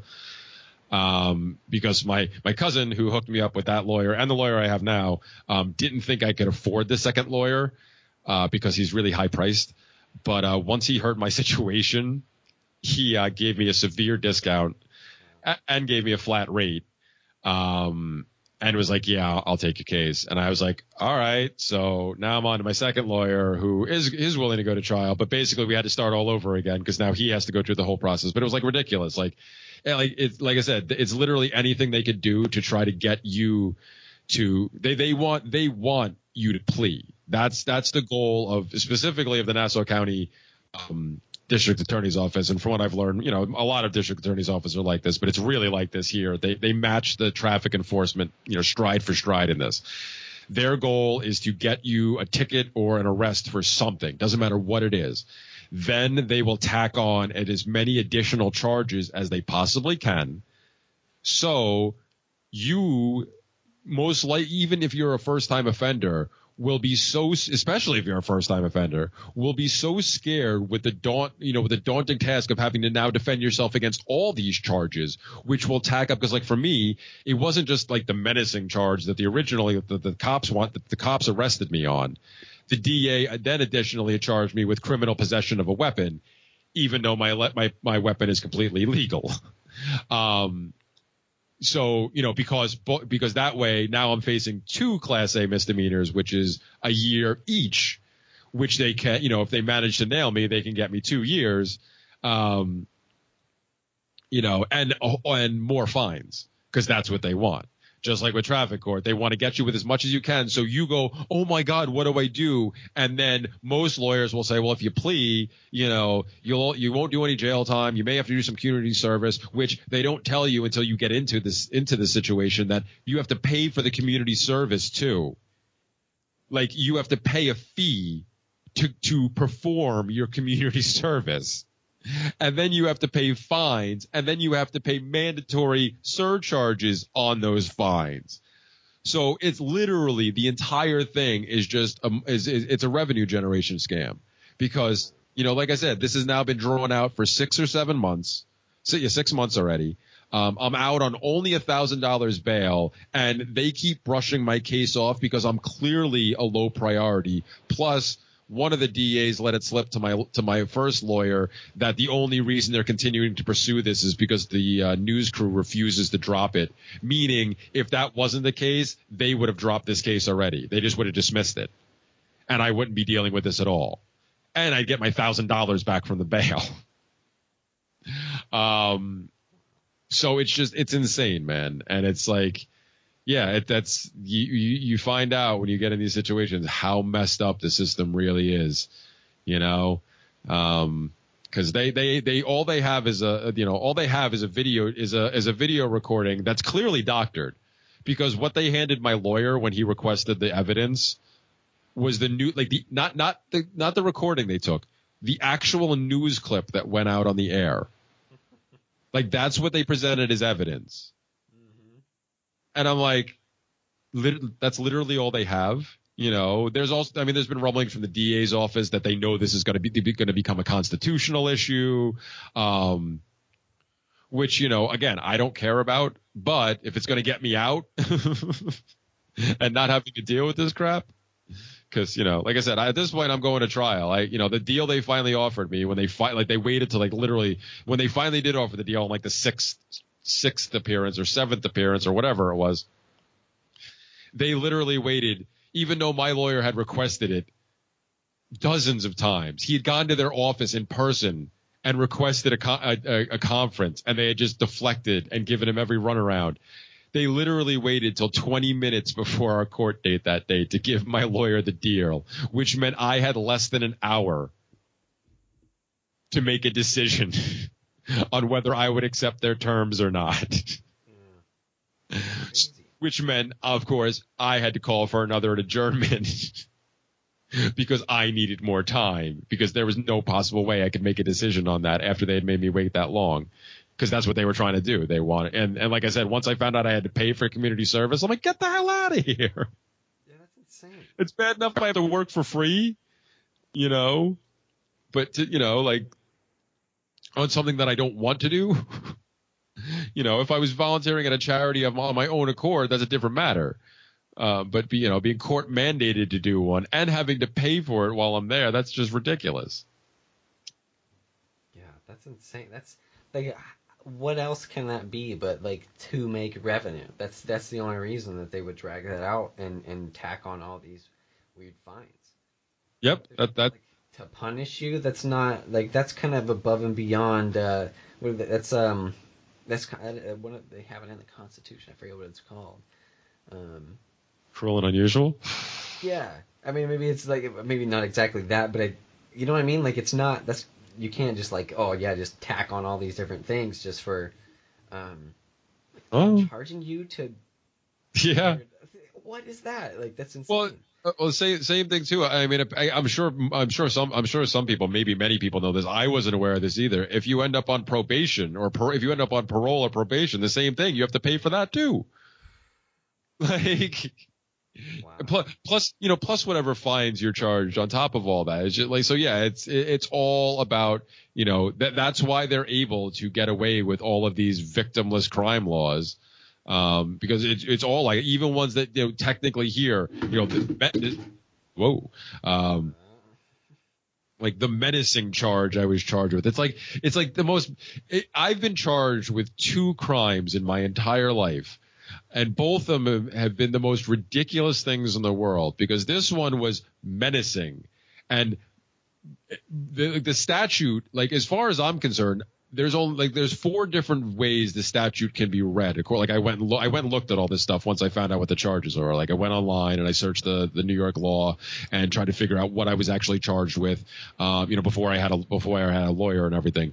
And what it actually has to, for that crime, for it to qualify as that crime, like what standards have to be met or whatever it's called. There's like four different ones. And there's only like one of them that could vaguely be applied to me. But what it really comes down to in my particular situation is I was on my property. I was dealing with trespassers who were well aware that they were notified that they were trespassing because I screamed, "Get the fuck off my property" 3 times. The second time they responded to me, and the third time they responded to me. So I know damn well they heard me say something and what I said. So, like, I was dealing with trespassers, and all I was trying to do was remove them from my property. And ironically enough, going back to some of the stuff we were talking about earlier about, some of the paths some ANCAPs have taken, especially like the alt-right types kind. Ironically enough, I was, of course, attacked as a degenerate for my actions by these people because I pulled a knife on a defenseless reporter. Meanwhile, all of these people are the ones who are constantly trying to defend the fact that they think they can throw anybody out of a helicopter who's not what they call a net taxpayer. So they can hypothetically throw hypothetical criminals out of a hypothetical helicopter over what they claim to hypothetically be their property. But an actual individual trying to protect his actual property with using the least amount of force possible is the degenerate. I found that so hysterical because, of course, it was my favorite of those alt-right faggots, and I usually don't use that word, but with them I will. Chairman Howe, who actually tried to attack me with that because to this day he still hasn't blocked me, and I refuse to block him. I have just learned that it's even more entertaining to let him comment on certain posts that he sees me on and just not respond to him and continuing to respond to the person above him. I think it drives him even battier, so I just do that. But I just found that ridiculous that I was being attacked for that because that's literally what it comes down to. I was on my property and I was trying to expel trespassers with the with the least amount of force possible. And my argument originally, and once I heard from the DEA's office that they were aware this was going to become a constitutional issue, this just reinforced it for me that I've notified my lawyer of this. Like, if we have to go all the way to trial, if they don't finally back down, because now that I have this new lawyer who, number one, is a lot higher priced, but he's got a much better he's got a really good reputation as a trial lawyer, and he's a former DA who has an axe to grind with this particular DA's office because that's where he worked. The DA's office normally shits their pants when they see him on the other side. They normally try to deal as fast as possible because they don't want to get into a courtroom with him. But I've let him know that, my stance, like if my back's going to be against the wall and I have to use the Constitution in order to defend myself in their courts, my defense is going to be, okay, well, here you go. What's government's number one job? What's the number one job of government supposed to be? Protection of private property. That's what we're all taught, right? That's what you guys are supposed to be there for, right? Well, the fact that we're even having a conversation of whether it's legal for me to defend my property because I may or may not have the castle doctrine here in this state means that the government has failed at its fundamental purpose right off the bat. Your move. And both of my lawyers have now said that's actually a pretty good angle. I'm like, well, yeah, see, there you go. I'm like, if they're going to force me to play by their rules, I know their rules better than most of them do. That's why I'm an anarchist. I studied the Constitution. That's how I got here. Mm-hmm. Yeah, that's just so frustrating. Like I've kind of like taken a break of studying anarchism recently, and it's been interesting because I don't think about the government as much, except like when it's relevant in my life, like the regulations I get from the state or the cops pulling me over or something. I don't really think about it very much, but man, I just keep coming back to it. It's like everything that I like because everything that is relevant to my life, like everything that hinders me, maybe not everything, but almost everything is the state. And like everything it comes down to is like, they're preventing you from doing this. Like from like uh and these are things that would be perfectly normal, like defending your home or like driving without tags. Like what is that? Oh yeah. Keep track of all these things. Like this is parasitism. Like this is living off of other people, claiming to give a service, and there are some valuable services that the state does, and you and I both know that the free market would probably do it better. But It almost what do they provide, and how well do they do it? It's not very good. They don't give you a fair and speedy trial, right? no, obviously. And they don't pave the you know they don't pave the roads that well. Some places they do. Some places they're better than others. But you know what I mean? Like it's not a high quality service. And you're paying a lot of money because not only are you paying income tax, right? You're paying like random fines that you get, like because if you bump up and just in the random situation, like when your taillights was out or something, there you go, and Oh it's yeah. ridiculous situations. Well, even without that, I mean, especially somewhere like here in New York, it's not just the income tax. There's the New York New York has a state income tax. Then there's the sales taxes. Then there's property tax. And another reason why again before all this happened to me, it's like I said, I let a lot of these people, which is why the whole thing finally died down. Because that, like I said, this actually made national news. Like my story made it to like ABC7 in Chicago. I saw a couple of stories out of LA on it. So this actually made national news for like a week or two. But it finally died down because a lot of people, I think, really believed that they had destroyed me and were going to force me out of town. Which again is completely ironic because that's what I've been trying to do for the past couple of years anyway. I was just trying to find the best way to actually close my business down and how to actually get out of here, and actually get on better footing with my kid's mom because we had split up and things were really bad with us for a while, and I had to get things on better footing so I could convince her to let me take the kids with me. Meaning all of us had to go, but I had to get to that point first too. So I had just been waiting for the right time, and I had already made the decision. So I just let the people think that. Cause it's just much easier. It's just much easier that way. They forget about it and they're just like, oh, okay, we chased them out of here. It's like, okay, yeah, good. Think you chased me out of here because I need to leave because among the taxes that I pay here, one of the huge reasons I need to leave is the property tax I pay here, and what I pay in the town that I live in is actually considered low for Long Island. Especially in Nassau County where I live, it's considered low. I pay upwards of $7,500 a year just in property taxes alone. Yeah, so like that's why I'm trying to desperately to get out of here and head to someplace like Ohio that was my original destination, but now I've been looking more I was looking at Tennessee first, and now I'm probably going to end up settling in Indiana. It looks like, but all places like that where taxes are like, a couple $100 a year, where $700, $800, $900 a year is considered high. So like I said, even forget about the tickets and stuff like that. Cause yeah, that's all BS too. And especially, again, I'm sure it's like this around a lot of the bigger cities and stuff like that, or where they can get away with it. Cause Nassau County, is actually one of the smaller counties around in this part, in most of New York, I think actually, but they cram I think there's like 1 million people crammed in here. But it's usually ranked the two counties that are next to each other, Nassau and Suffolk, which make up what most people consider Long Island, because Queens is actually on Long Island, but they consider that completely separate. It's like there's a line. It's like, no, Long Island actually starts here, even though the island starts way back there. But anyway, these two counties are actually routinely ranked in the top 5 taxed counties in the entire country. And then going back to the, how this whole thing started with why I was angry in the first place that caused all this. The police are actually in the top 3, I think, the top 3 paid in the entire country. And there's, the crime is me trying to get trespassers off my lawn.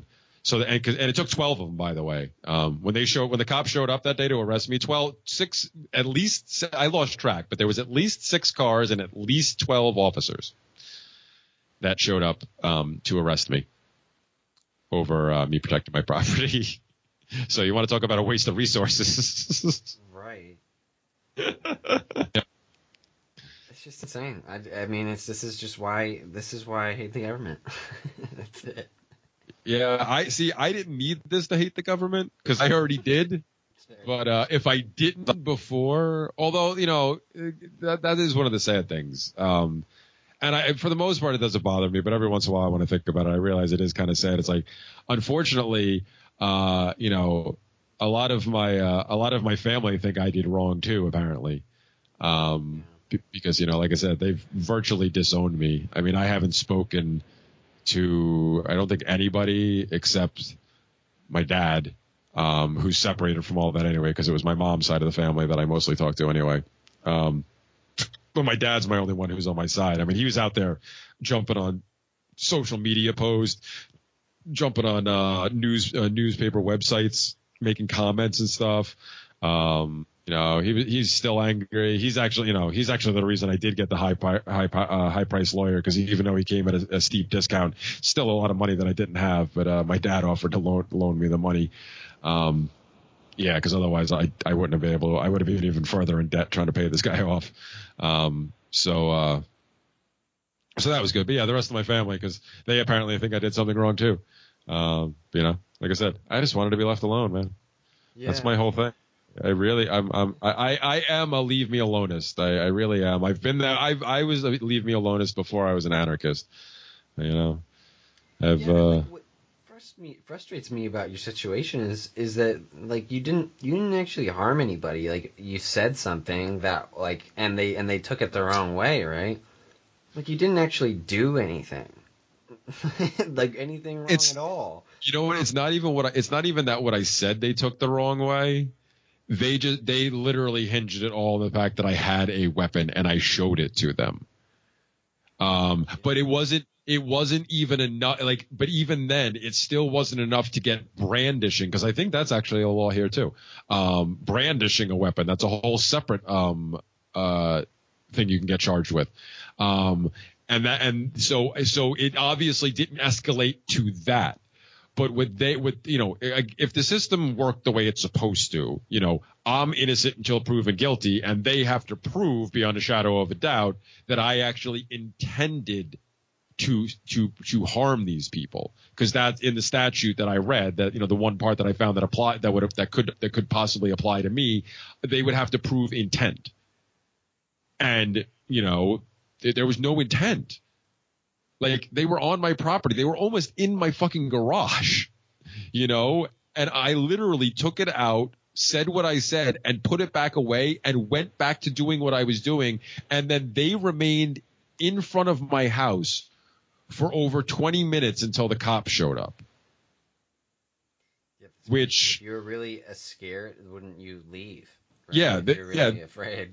They stayed parked in front of my neighbor's house, where they were in full view of me the entire time. And at one point, I was less than 25 feet from their car, talking in the street with another news reporter who had shown up, but was nice enough to ask me from the street if he could talk to me, and he didn't step foot on my property. And I specifically said to him, "Sir," and he also mentioned that he was the one who had called earlier and left that message. And I said very loudly so that they could hear me in the car, "Since you called ahead of time, and since you were so nice to ask me a question from the street instead of just barging onto my property uninvited, I'd be happy to have a conversation with you if you're willing to wait till I finish mowing my lawn." Which is, I'm still pretty sure, is why they called the cops, because it doesn't, like, I said this on another show I did the other night, but I didn't have my watch on me. I don't wear a watch, and I didn't have my phone on me that day, because I had been using it to videotape all day while I was out, because I was, constantly in fear for my life because people had been placing death threats on me for days.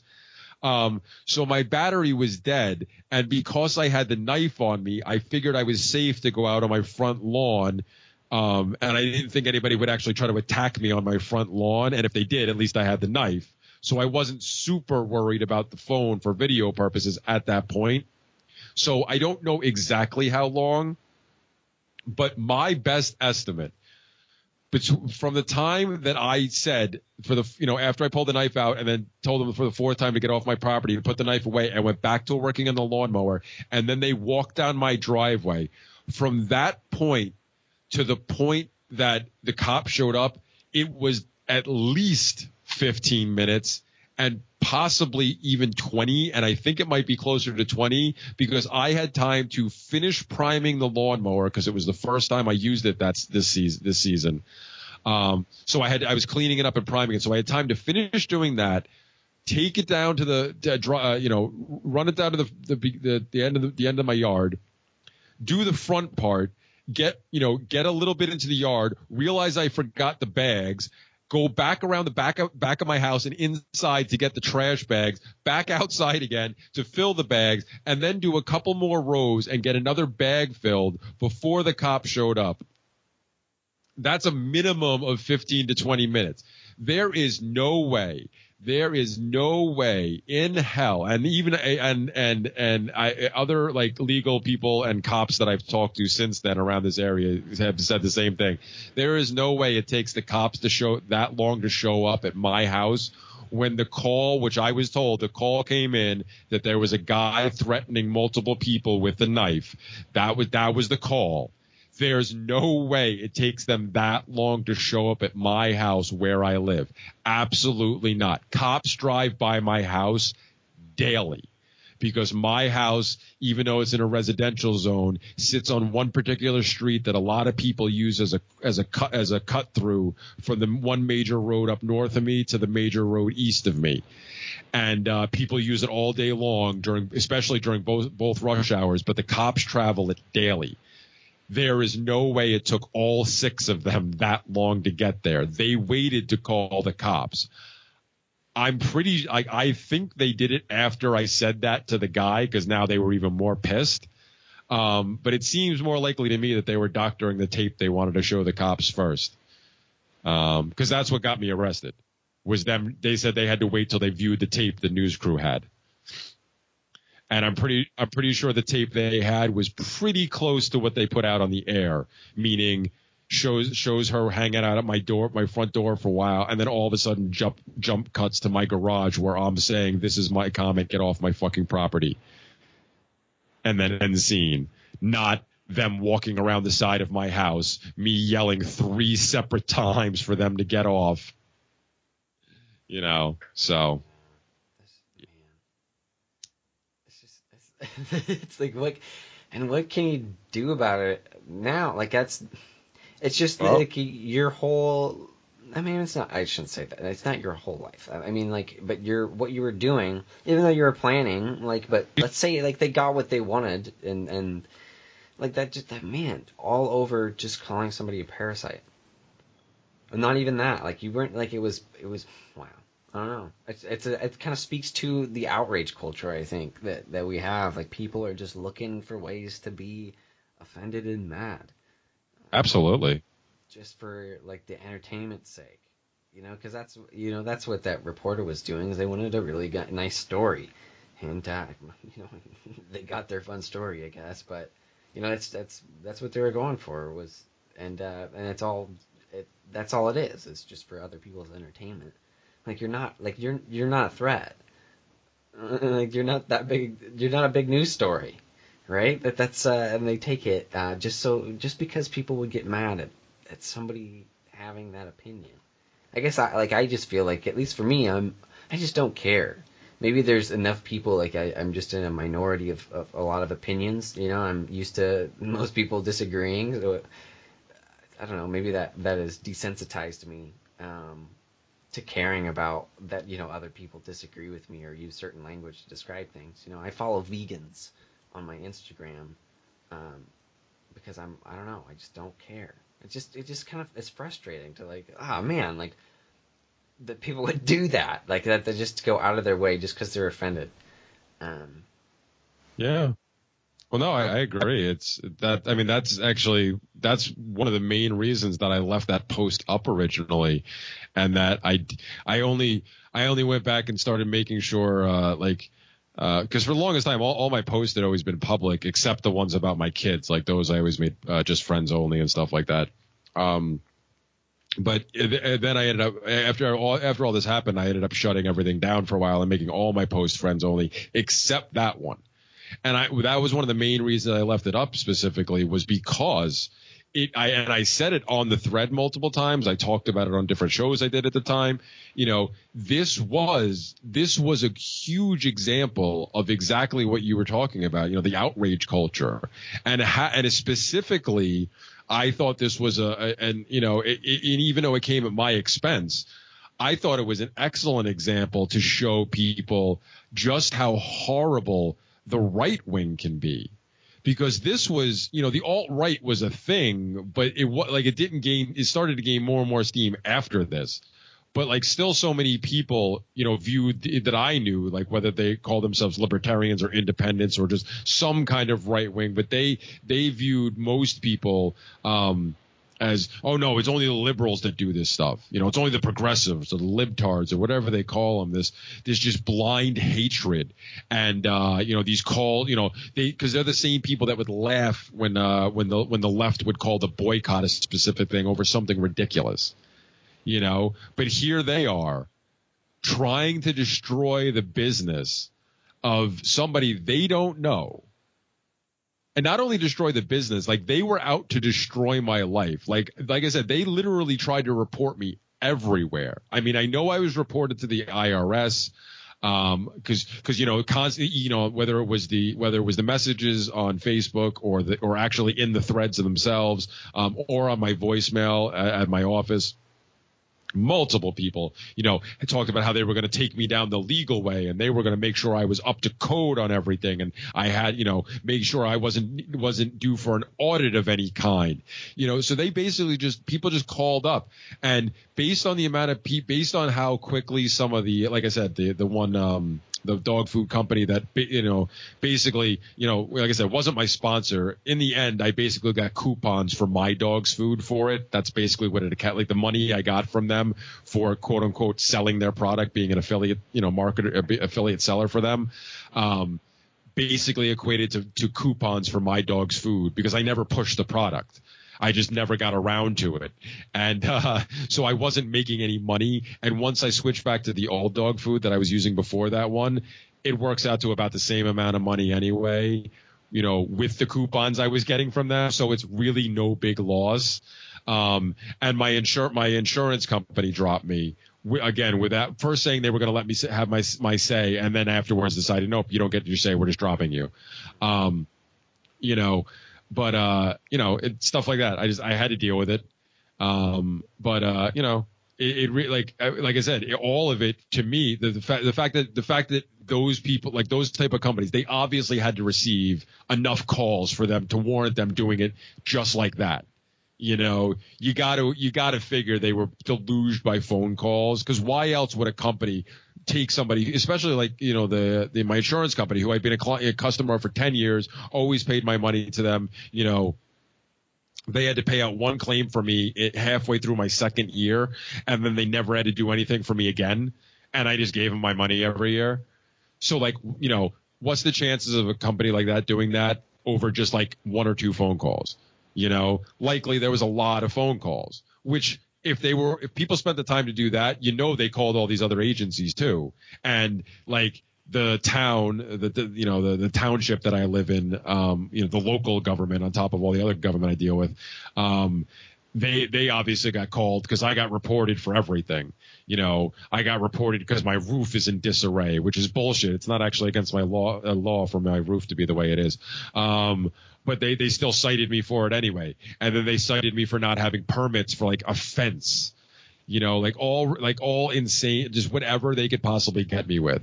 There was even a ton of threats. Luckily, I never received anything about it, which I was pretty sure I would have if it had gone through, because they love to torture people. But there was multiple threats about me being reported to CPS.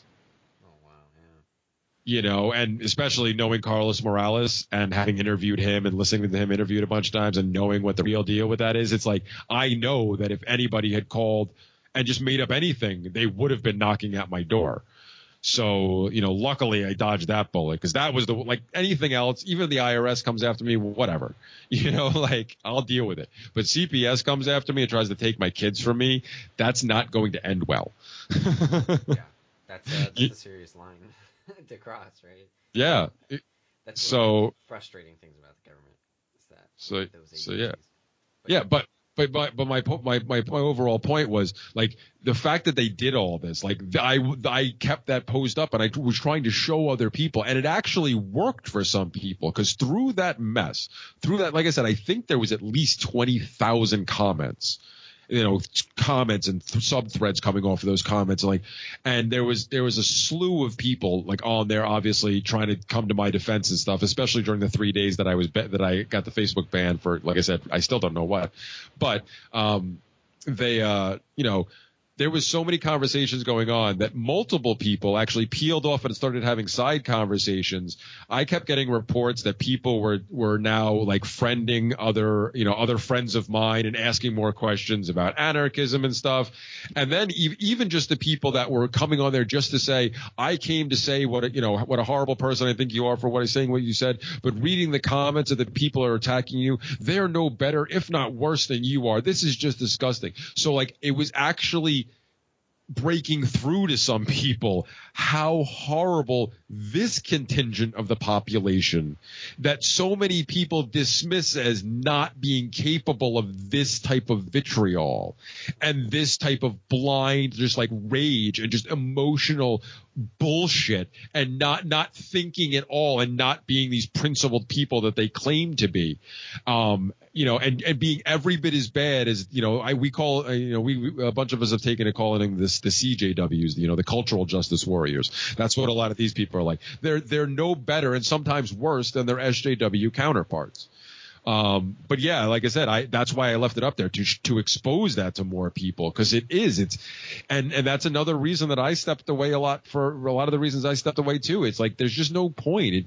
It got to a point where people spent so much time theorizing over crap and having debates over the stupidest things that more schisms arose in, even just the liberty community, and people get to this point where they fight each other like this, and there's no, common ground is ignored, and it's all just, we must hate these people, and they just slip right back into the collectivist bullshit, and they completely forget all about most likely how they got to this point in the first place, and they're no better than the rest of them. And I was just like, screw it. I don't hang out in I guess, for lack of a better term, statist groups. I don't deal with a lot of statists on a regular basis unless I have to through there's my business contacts or whatever. And a lot of it's because I don't want to deal with their bullshit. Well, if you guys are doing the same bullshit, why am I going to deal with you too? Screw you, man. I'll go find other people. Like you said, I've connected, I connected with a lot of people that would, I get called a commie all the time now by a lot of the alt-writers and the, some of the ANCAPs or whatever, because, I talk to and I'm willing to do projects with, the dreaded left libertarians, and I'm still willing to do business with other people. If they can, if we can work together and we can both reach our goals, of course, more specifically, I can reach my goals. I'm willing to work with you, man. It doesn't always have to be about the politics, although that makes things a lot easier. But yeah, that's, I stepped away from a lot of it for those reasons, because it's just, there's no communication, and there's just no point when there's, when you're just screaming at each other and you're. That's where I think that it's really important to, like I said earlier, we brought this up about how you have to be more involved in the community if you're an entrepreneur. But I think that's a big thing is, there's I like thinking about this community because there's like two different parts of like my mind, kind of like I don't know if it's really in conflict, but I go back and forth a little bit on like the independence versus interdependence ideas, and like part of it is like you can only like the best way to ensure that you can have certain things is to make sure that you're in control of producing those certain things. You know, if you want predicted and desired results, you have to control the mechanisms to get there. If that makes sense. Of course. So you, uh, what was my point? I forgot what my point was. I'm trying to think of like a certain way to describe that. But the community and interdependence. Um, I think that like that's where I kind of came into like agriculture. Is I want to be, growing my own stuff. I want to be independent. But then more recently, I've kind of realized like there is an important place for community, but you have to be really careful because communities like I think it's one of those things that yeah it's really good, but it can be really harmful because we're so tribal that we're just used to going with the group. That's just kind of the human nature. And I think it's really important to break out of that. But I think then it's also important to still cultivate those maybe psychological desires for community. And I think that that this is your situation is kind of showing like the one of the examples of having a giant culture of like past what do you call that? Not the I think it's not the Dunbar number, is it? Like the 250 people. That's kind of like the limit for smooth social cohesion, is what they. I don't remember. Maybe that's not the Dunbar I, number. I don't I don't I don't I think the Dunbar number is something else. But I know the one you're I talking about. dropped But out of school. I don't I know this stuff. me too, man. Me too. I know the one you're talking about. I can't remember the name right now either. So, but Right. yeah, no, it's definitely.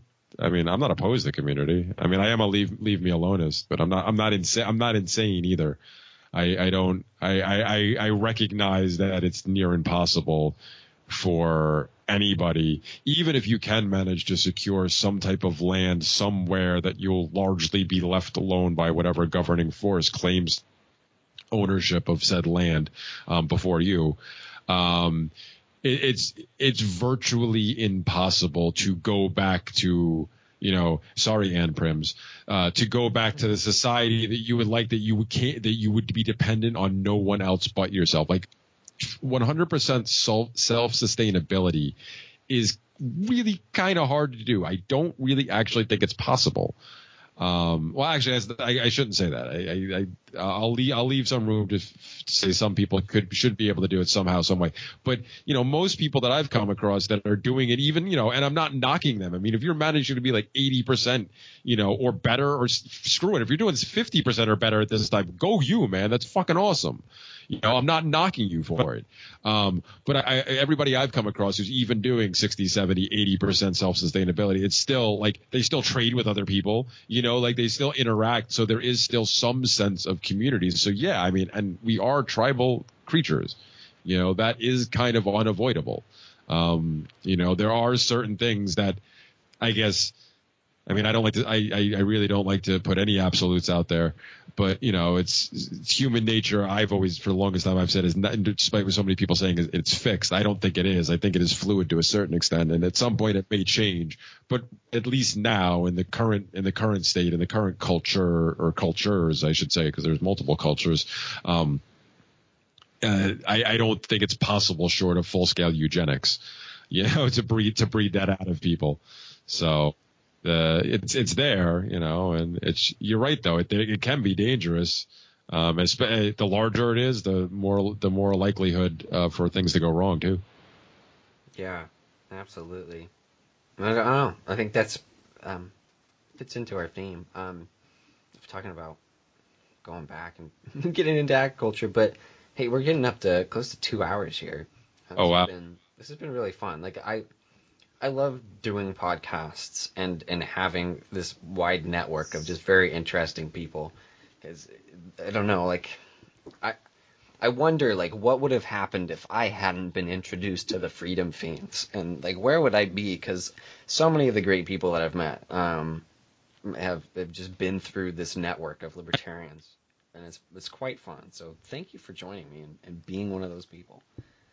Oh, hey man, thanks for having me. And yeah, I agree, man. It's I've definitely, yeah, I don't know either where well, actually, I know where I'd be. I'd probably still be here running my business and being miserable being here on Long Island with no hope of with no hope in the future whatsoever of leaving, versus having to deal with some bullshit now, but still hopefully being on the cusp of leaving because. Despite everything else going on, I do, like I said, I'm getting closer. The business is shut, and I actually technically have an unofficial offer on the house yet, but I'm about to make that official in the next couple of weeks. So hopefully, if we sit down and do this again, I'll be at a different location next time. Yeah. Yeah, man. Well, yeah, I'm excited to see how it goes. I want to have you on. Again, I don't, we won't talk about scheduling now. We'll see how it goes. But you know what I mean? But yeah. Yeah, man, I'm always You were game. saying something? No, yeah, man, you know me, I'm always game. Yeah, absolutely. All right. Well, will you plug your websites and anywhere people can Oh, find you? sure. A lot of most of my content can be found through solpodcast.org. That's the main site for Seeds of Liberty, and there's links for all of our stuff. Our social media sites. There's a weird way to get through our donation sites in there. My buddy, who actually I think he's a friend of yours too, Paul Gordon, so nicely set up our website for us after it was a horrible it was a train wreck for years. That my co-host Dave kept promising to fix. But anyway, he fixed it up real nice for us, but he didn't do the sponsor us page the way I wanted to. It goes directly to our Patreon, which is nice. But there's so many other ways to possibly donate to us. So, but that's all you can all find out there. And everything else I do is on freedomfeeds.com, and also occasionally on the Lulberts too. So Oh yeah. I think Jim and I have a show coming up soon. He's actually I'm pretty, the way he worded the comments in the group. I'm pretty sure he wants to trash my co-host Dave.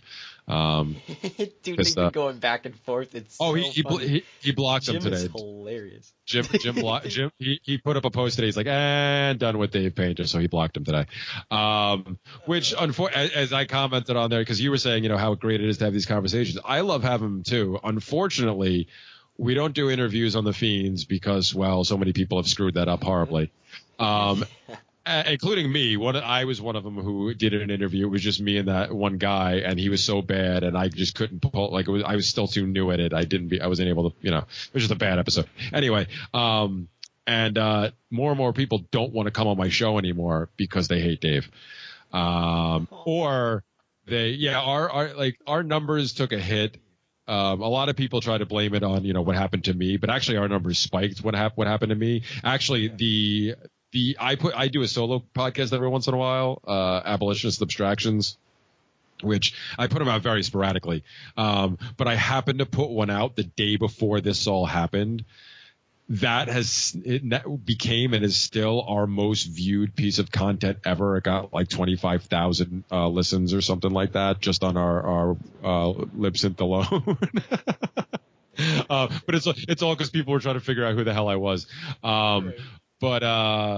But yeah, it was not because of that. It's because of the schism between him and I, and the whole, him drifting alt right, and my other co-host. When it was Danilo, it was okay because we all kind of balanced each other out. But now that Danilo's gone, we have Andre, who also leans more alt right with Dave. Their friends won't listen because of me, because I'm just a horrible degenerate. I'm a degenerate commie, nihilist. And then whatchamacallit, and then my friends don't want to listen or come on the show, unfortunately, because of Dave. Like Lou said he won't come on anymore because of Dave. Jim has now said he won't come on anymore because of Dave. I'm like, man, you're cutting my guest list of the people I like to talk to. I mean, it's nice to get new people to talk to, but there's certain people I like to have on every once in a while because it's good to talk to them. Dave scares me away.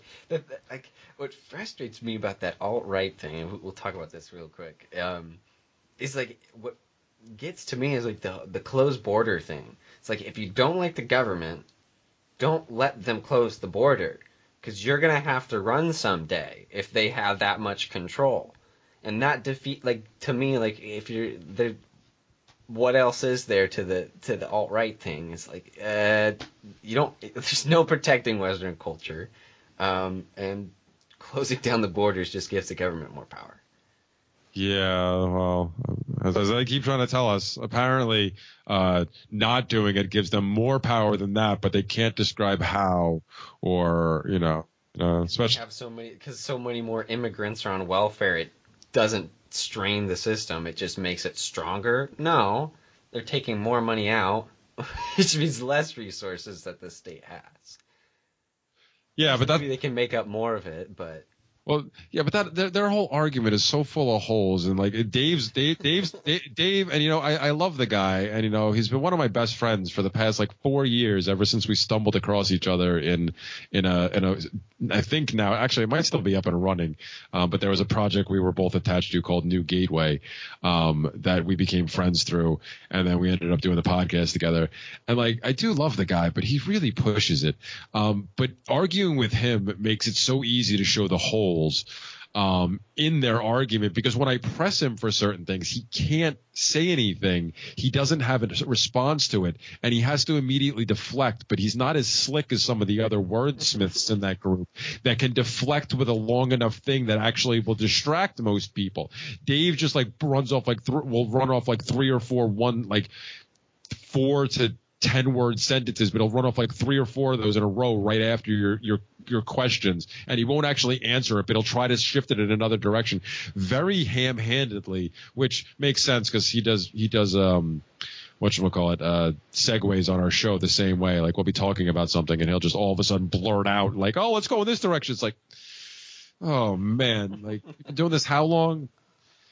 But yeah, so it's bad radio. But yeah, they have a lot of bad arguments, and the one that none of them have still been able to, and I've had multiple discussions with him, with my other co-host Andre. We actually did a couple of Patreon episodes on this on our channel where it was just him and I getting really into it, but we remained respectful and everything. We didn't get into a screaming match because Dave and I did a Patreon episode that turned into a screaming match. I just started screaming at him because I was just so frustrated with how stupid he was being. But like the one thing they can't tell me is number one, how do you figure out how much people have actually paid into the system outside of, say, income taxes and property taxes?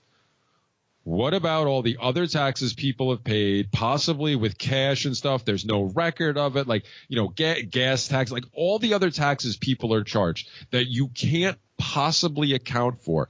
How do you, number one, actually come up with a figure of what everybody is quote unquote owed? Mm-hmm. And even if we can get past this hurdle, because the best I've gotten out of any of them was, well, we'll only have to deal with the things we can, which basically means anybody who's been trying to lead an agorist lifestyle, which is supposedly what all of us, even if they don't like to call themselves agorists or they want to make fun of agorists, they still want to do a lot of things agorists are want to do, these type of people. But so this is what they've essentially been striving for, which is, not being taxed by the government. But now you're saying that people that have managed to do it to some extent are actually punished, that they don't get a chance to claim any property here. Like, so but even if we can get past that, even if we can get past how much everybody is actually quote unquote owed, the next part of that is, in their argument, is anybody who's a net taxpayer.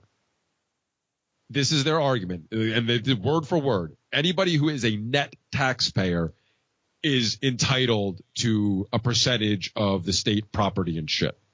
Okay. In order to decide what a net taxpayer is, not only do you have to figure out the first part I just described of how much everybody is entitled to, you also have to figure out what benefits they somehow received in order for them to be considered a net taxpayer, because the net taxpayer principle is based upon, and they know this too, is based upon the money you put in versus the benefit, quote unquote benefit you received out of it. Since that seems to be one of the most subjective things I could think of. How were you personally benefited by the money you put into the system? How in the fuck do you figure that out for 330 plus million people or whatever it is? And, how do you possibly figure that out for all of these people? So and whenever I ask, I've yet to get an answer. I just get referred back to the beginning. Well, it's a net taxpayer. It's like, dude, no, and I actually said this to Dave specifically, and of course he danced away from it. When you say that, your definition now needs a definition. Okay, because you've now introduced another term, net taxpayer. We need to define that fucking term. And if you can't define it beyond going back to the beginning and say, well, it's somebody who puts in more than they take out. What does that mean? And that's what their entire argument is based on. And this is why I stopped having the argument largely, because I got into it with both of them and a couple other people, and it all ended the same way. And when none of them could provide any further information at that point from me, I was like, listen, what you have here is a fucking theory that is detached from reality.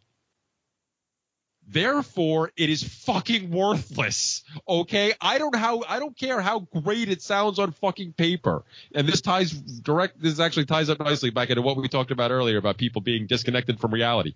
This is exactly what happens with these type of people.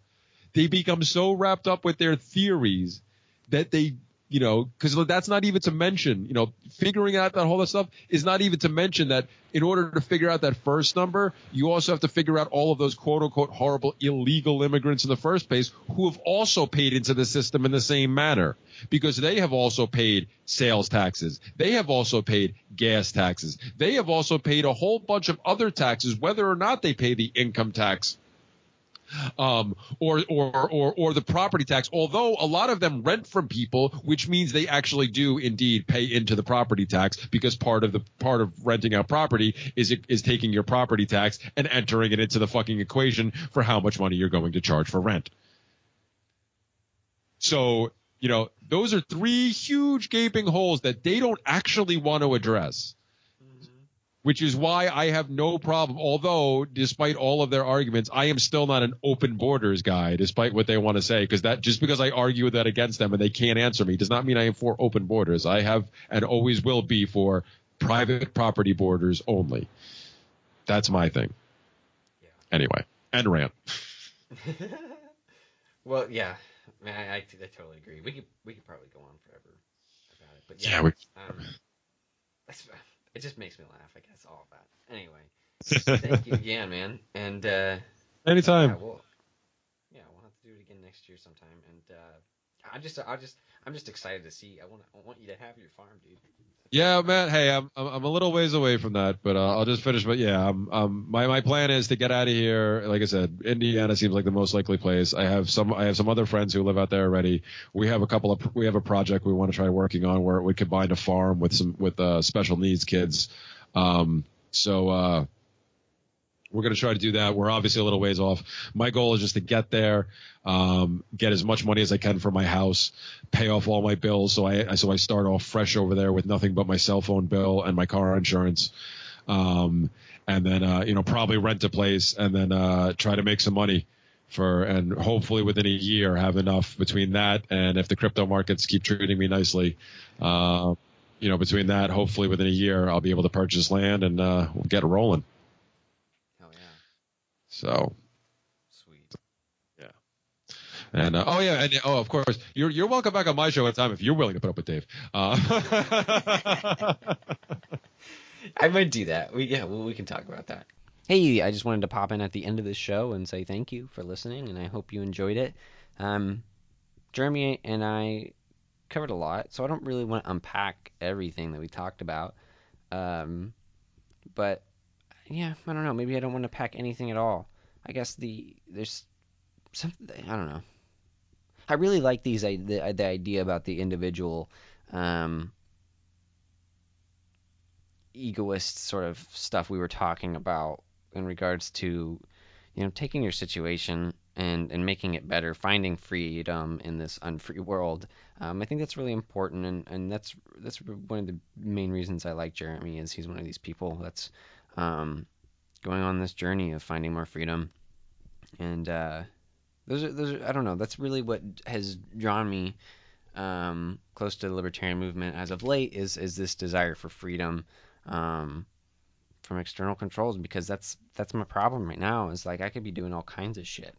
Um, but there's a risk because the state authorities might shut me down. Um, and that's not a risk that I normally want to take, so that hinders my choices. And I really wish it didn't. So that's why I'm an anarchist, guys. There's I think that maybe Jeremy and I could have done a better job at unpacking the ideas of anarchism here because I don't know how many people are familiar, though most of you are libertarian anarchists at this point. But we'll see how this show grows and who I can attract. But I hope that if you are not an anarchist or a libertarian, that you were able to look at these ideas and learn something. And if you would like to discuss anything with me or Jeremy, you can tag us. I don't know if Jeremy will respond. I mean, he's a busy guy, and so am I. I try to respond to everything, but sometimes I don't. I do read everything that is sent to me. And if you want a response and didn't get one, just tag me again and say, Nick, give me a response, because it's not that big of a deal for me to do it. But sometimes I read something and then I'm like, wow, I'll get to that in a second, and then I'm on to the next thing, and shit keeps going. It's a problem I have, but that is real. That is what happens sometimes. But you can tag us in the Yakkin with Nick feedback group. Tag us in a post there because Jeremy's in there, and we can have a discussion about anarchism and maybe the use of the word parasite, which might be controversial. And I didn't really talk about that much. And I don't know. I don't really need to unpack it. I think that Jeremy described a situation, and I don't know. I didn't say this in this episode, but that's not the language I probably would have chosen to use. I think I'm enough of a stoic to not get um, upset to use those kinds of words, but they are that is absolutely the language I would use if I wasn't posting on um, the mainstream, or I guess it wasn't really mainstream. It was his own Facebook wall. But I don't know. Maybe that's not just not the language I would use for the public to describe government employees. I have lived off of the government, and my parents have, my most of probably my livelihood has been supported by state wages. So, which is, tax paid wages. So you could call me a parasite too, but there's a point that Jeremy was making, and I hope that was understood because I think he made it clear to me, and I don't think that well, I'm like he meant it. This ain't parasite, right? He chose that language, um, but to create such a what is that? I think the intention. I think his intentions were well, and I hope that he came to the same conclusion. But he may be. I don't know. I shouldn't say. Yeah, don't. He may or not respond. But if you're interested in his kind of language, I would urge you to reach out and let's have a discussion about it because I think it's interesting. Anyway, Yakking with Nick feedback group on Facebook. You can pop up in there. I'll throw a link in the show notes. You can support this podcast by going to patreon.com/just yakkin. That's JUSTYAKKIN. Patreon, patreon.com/just yakkin. And you can pledge like $1 a month. I really appreciate the people who do that. I have a number of patrons that are very generous. I can't believe it. I don't know if I would give me money to make this. That's the worst. I'm trying to get people to sign up. I'm like, I don't know if I would. No, I don't know. Actually, now that I think about it, if I could find another 15-year-old yak farmer, I would totally follow him. Or any 15-year-old farmer making a podcast, or a 15-year-old business person, especially, well, I was gonna say, especially if it was a woman or a girl, but then I was like, well, that comes off as sexist. I'm not looking for a potential mate. If that's what went through your mind, I just think that would be interesting because I think that there aren't very many. That's not true. There are many self-directed, educated young females out there, but I don't know how many are doing podcasts. And if there were, and if you know of them, I'd really like to be in touch and aware of that podcast. But anyway, yeah, if you support a young man doing interesting business ideas and working on farming stuff, if this is what you're interested in, I would really appreciate some support because it does cost money to do this. It does take time. Um, and I'd like to be compensated for that if I can. It is a fun hobby, so I don't really mind doing it, and I don't think I could not podcast.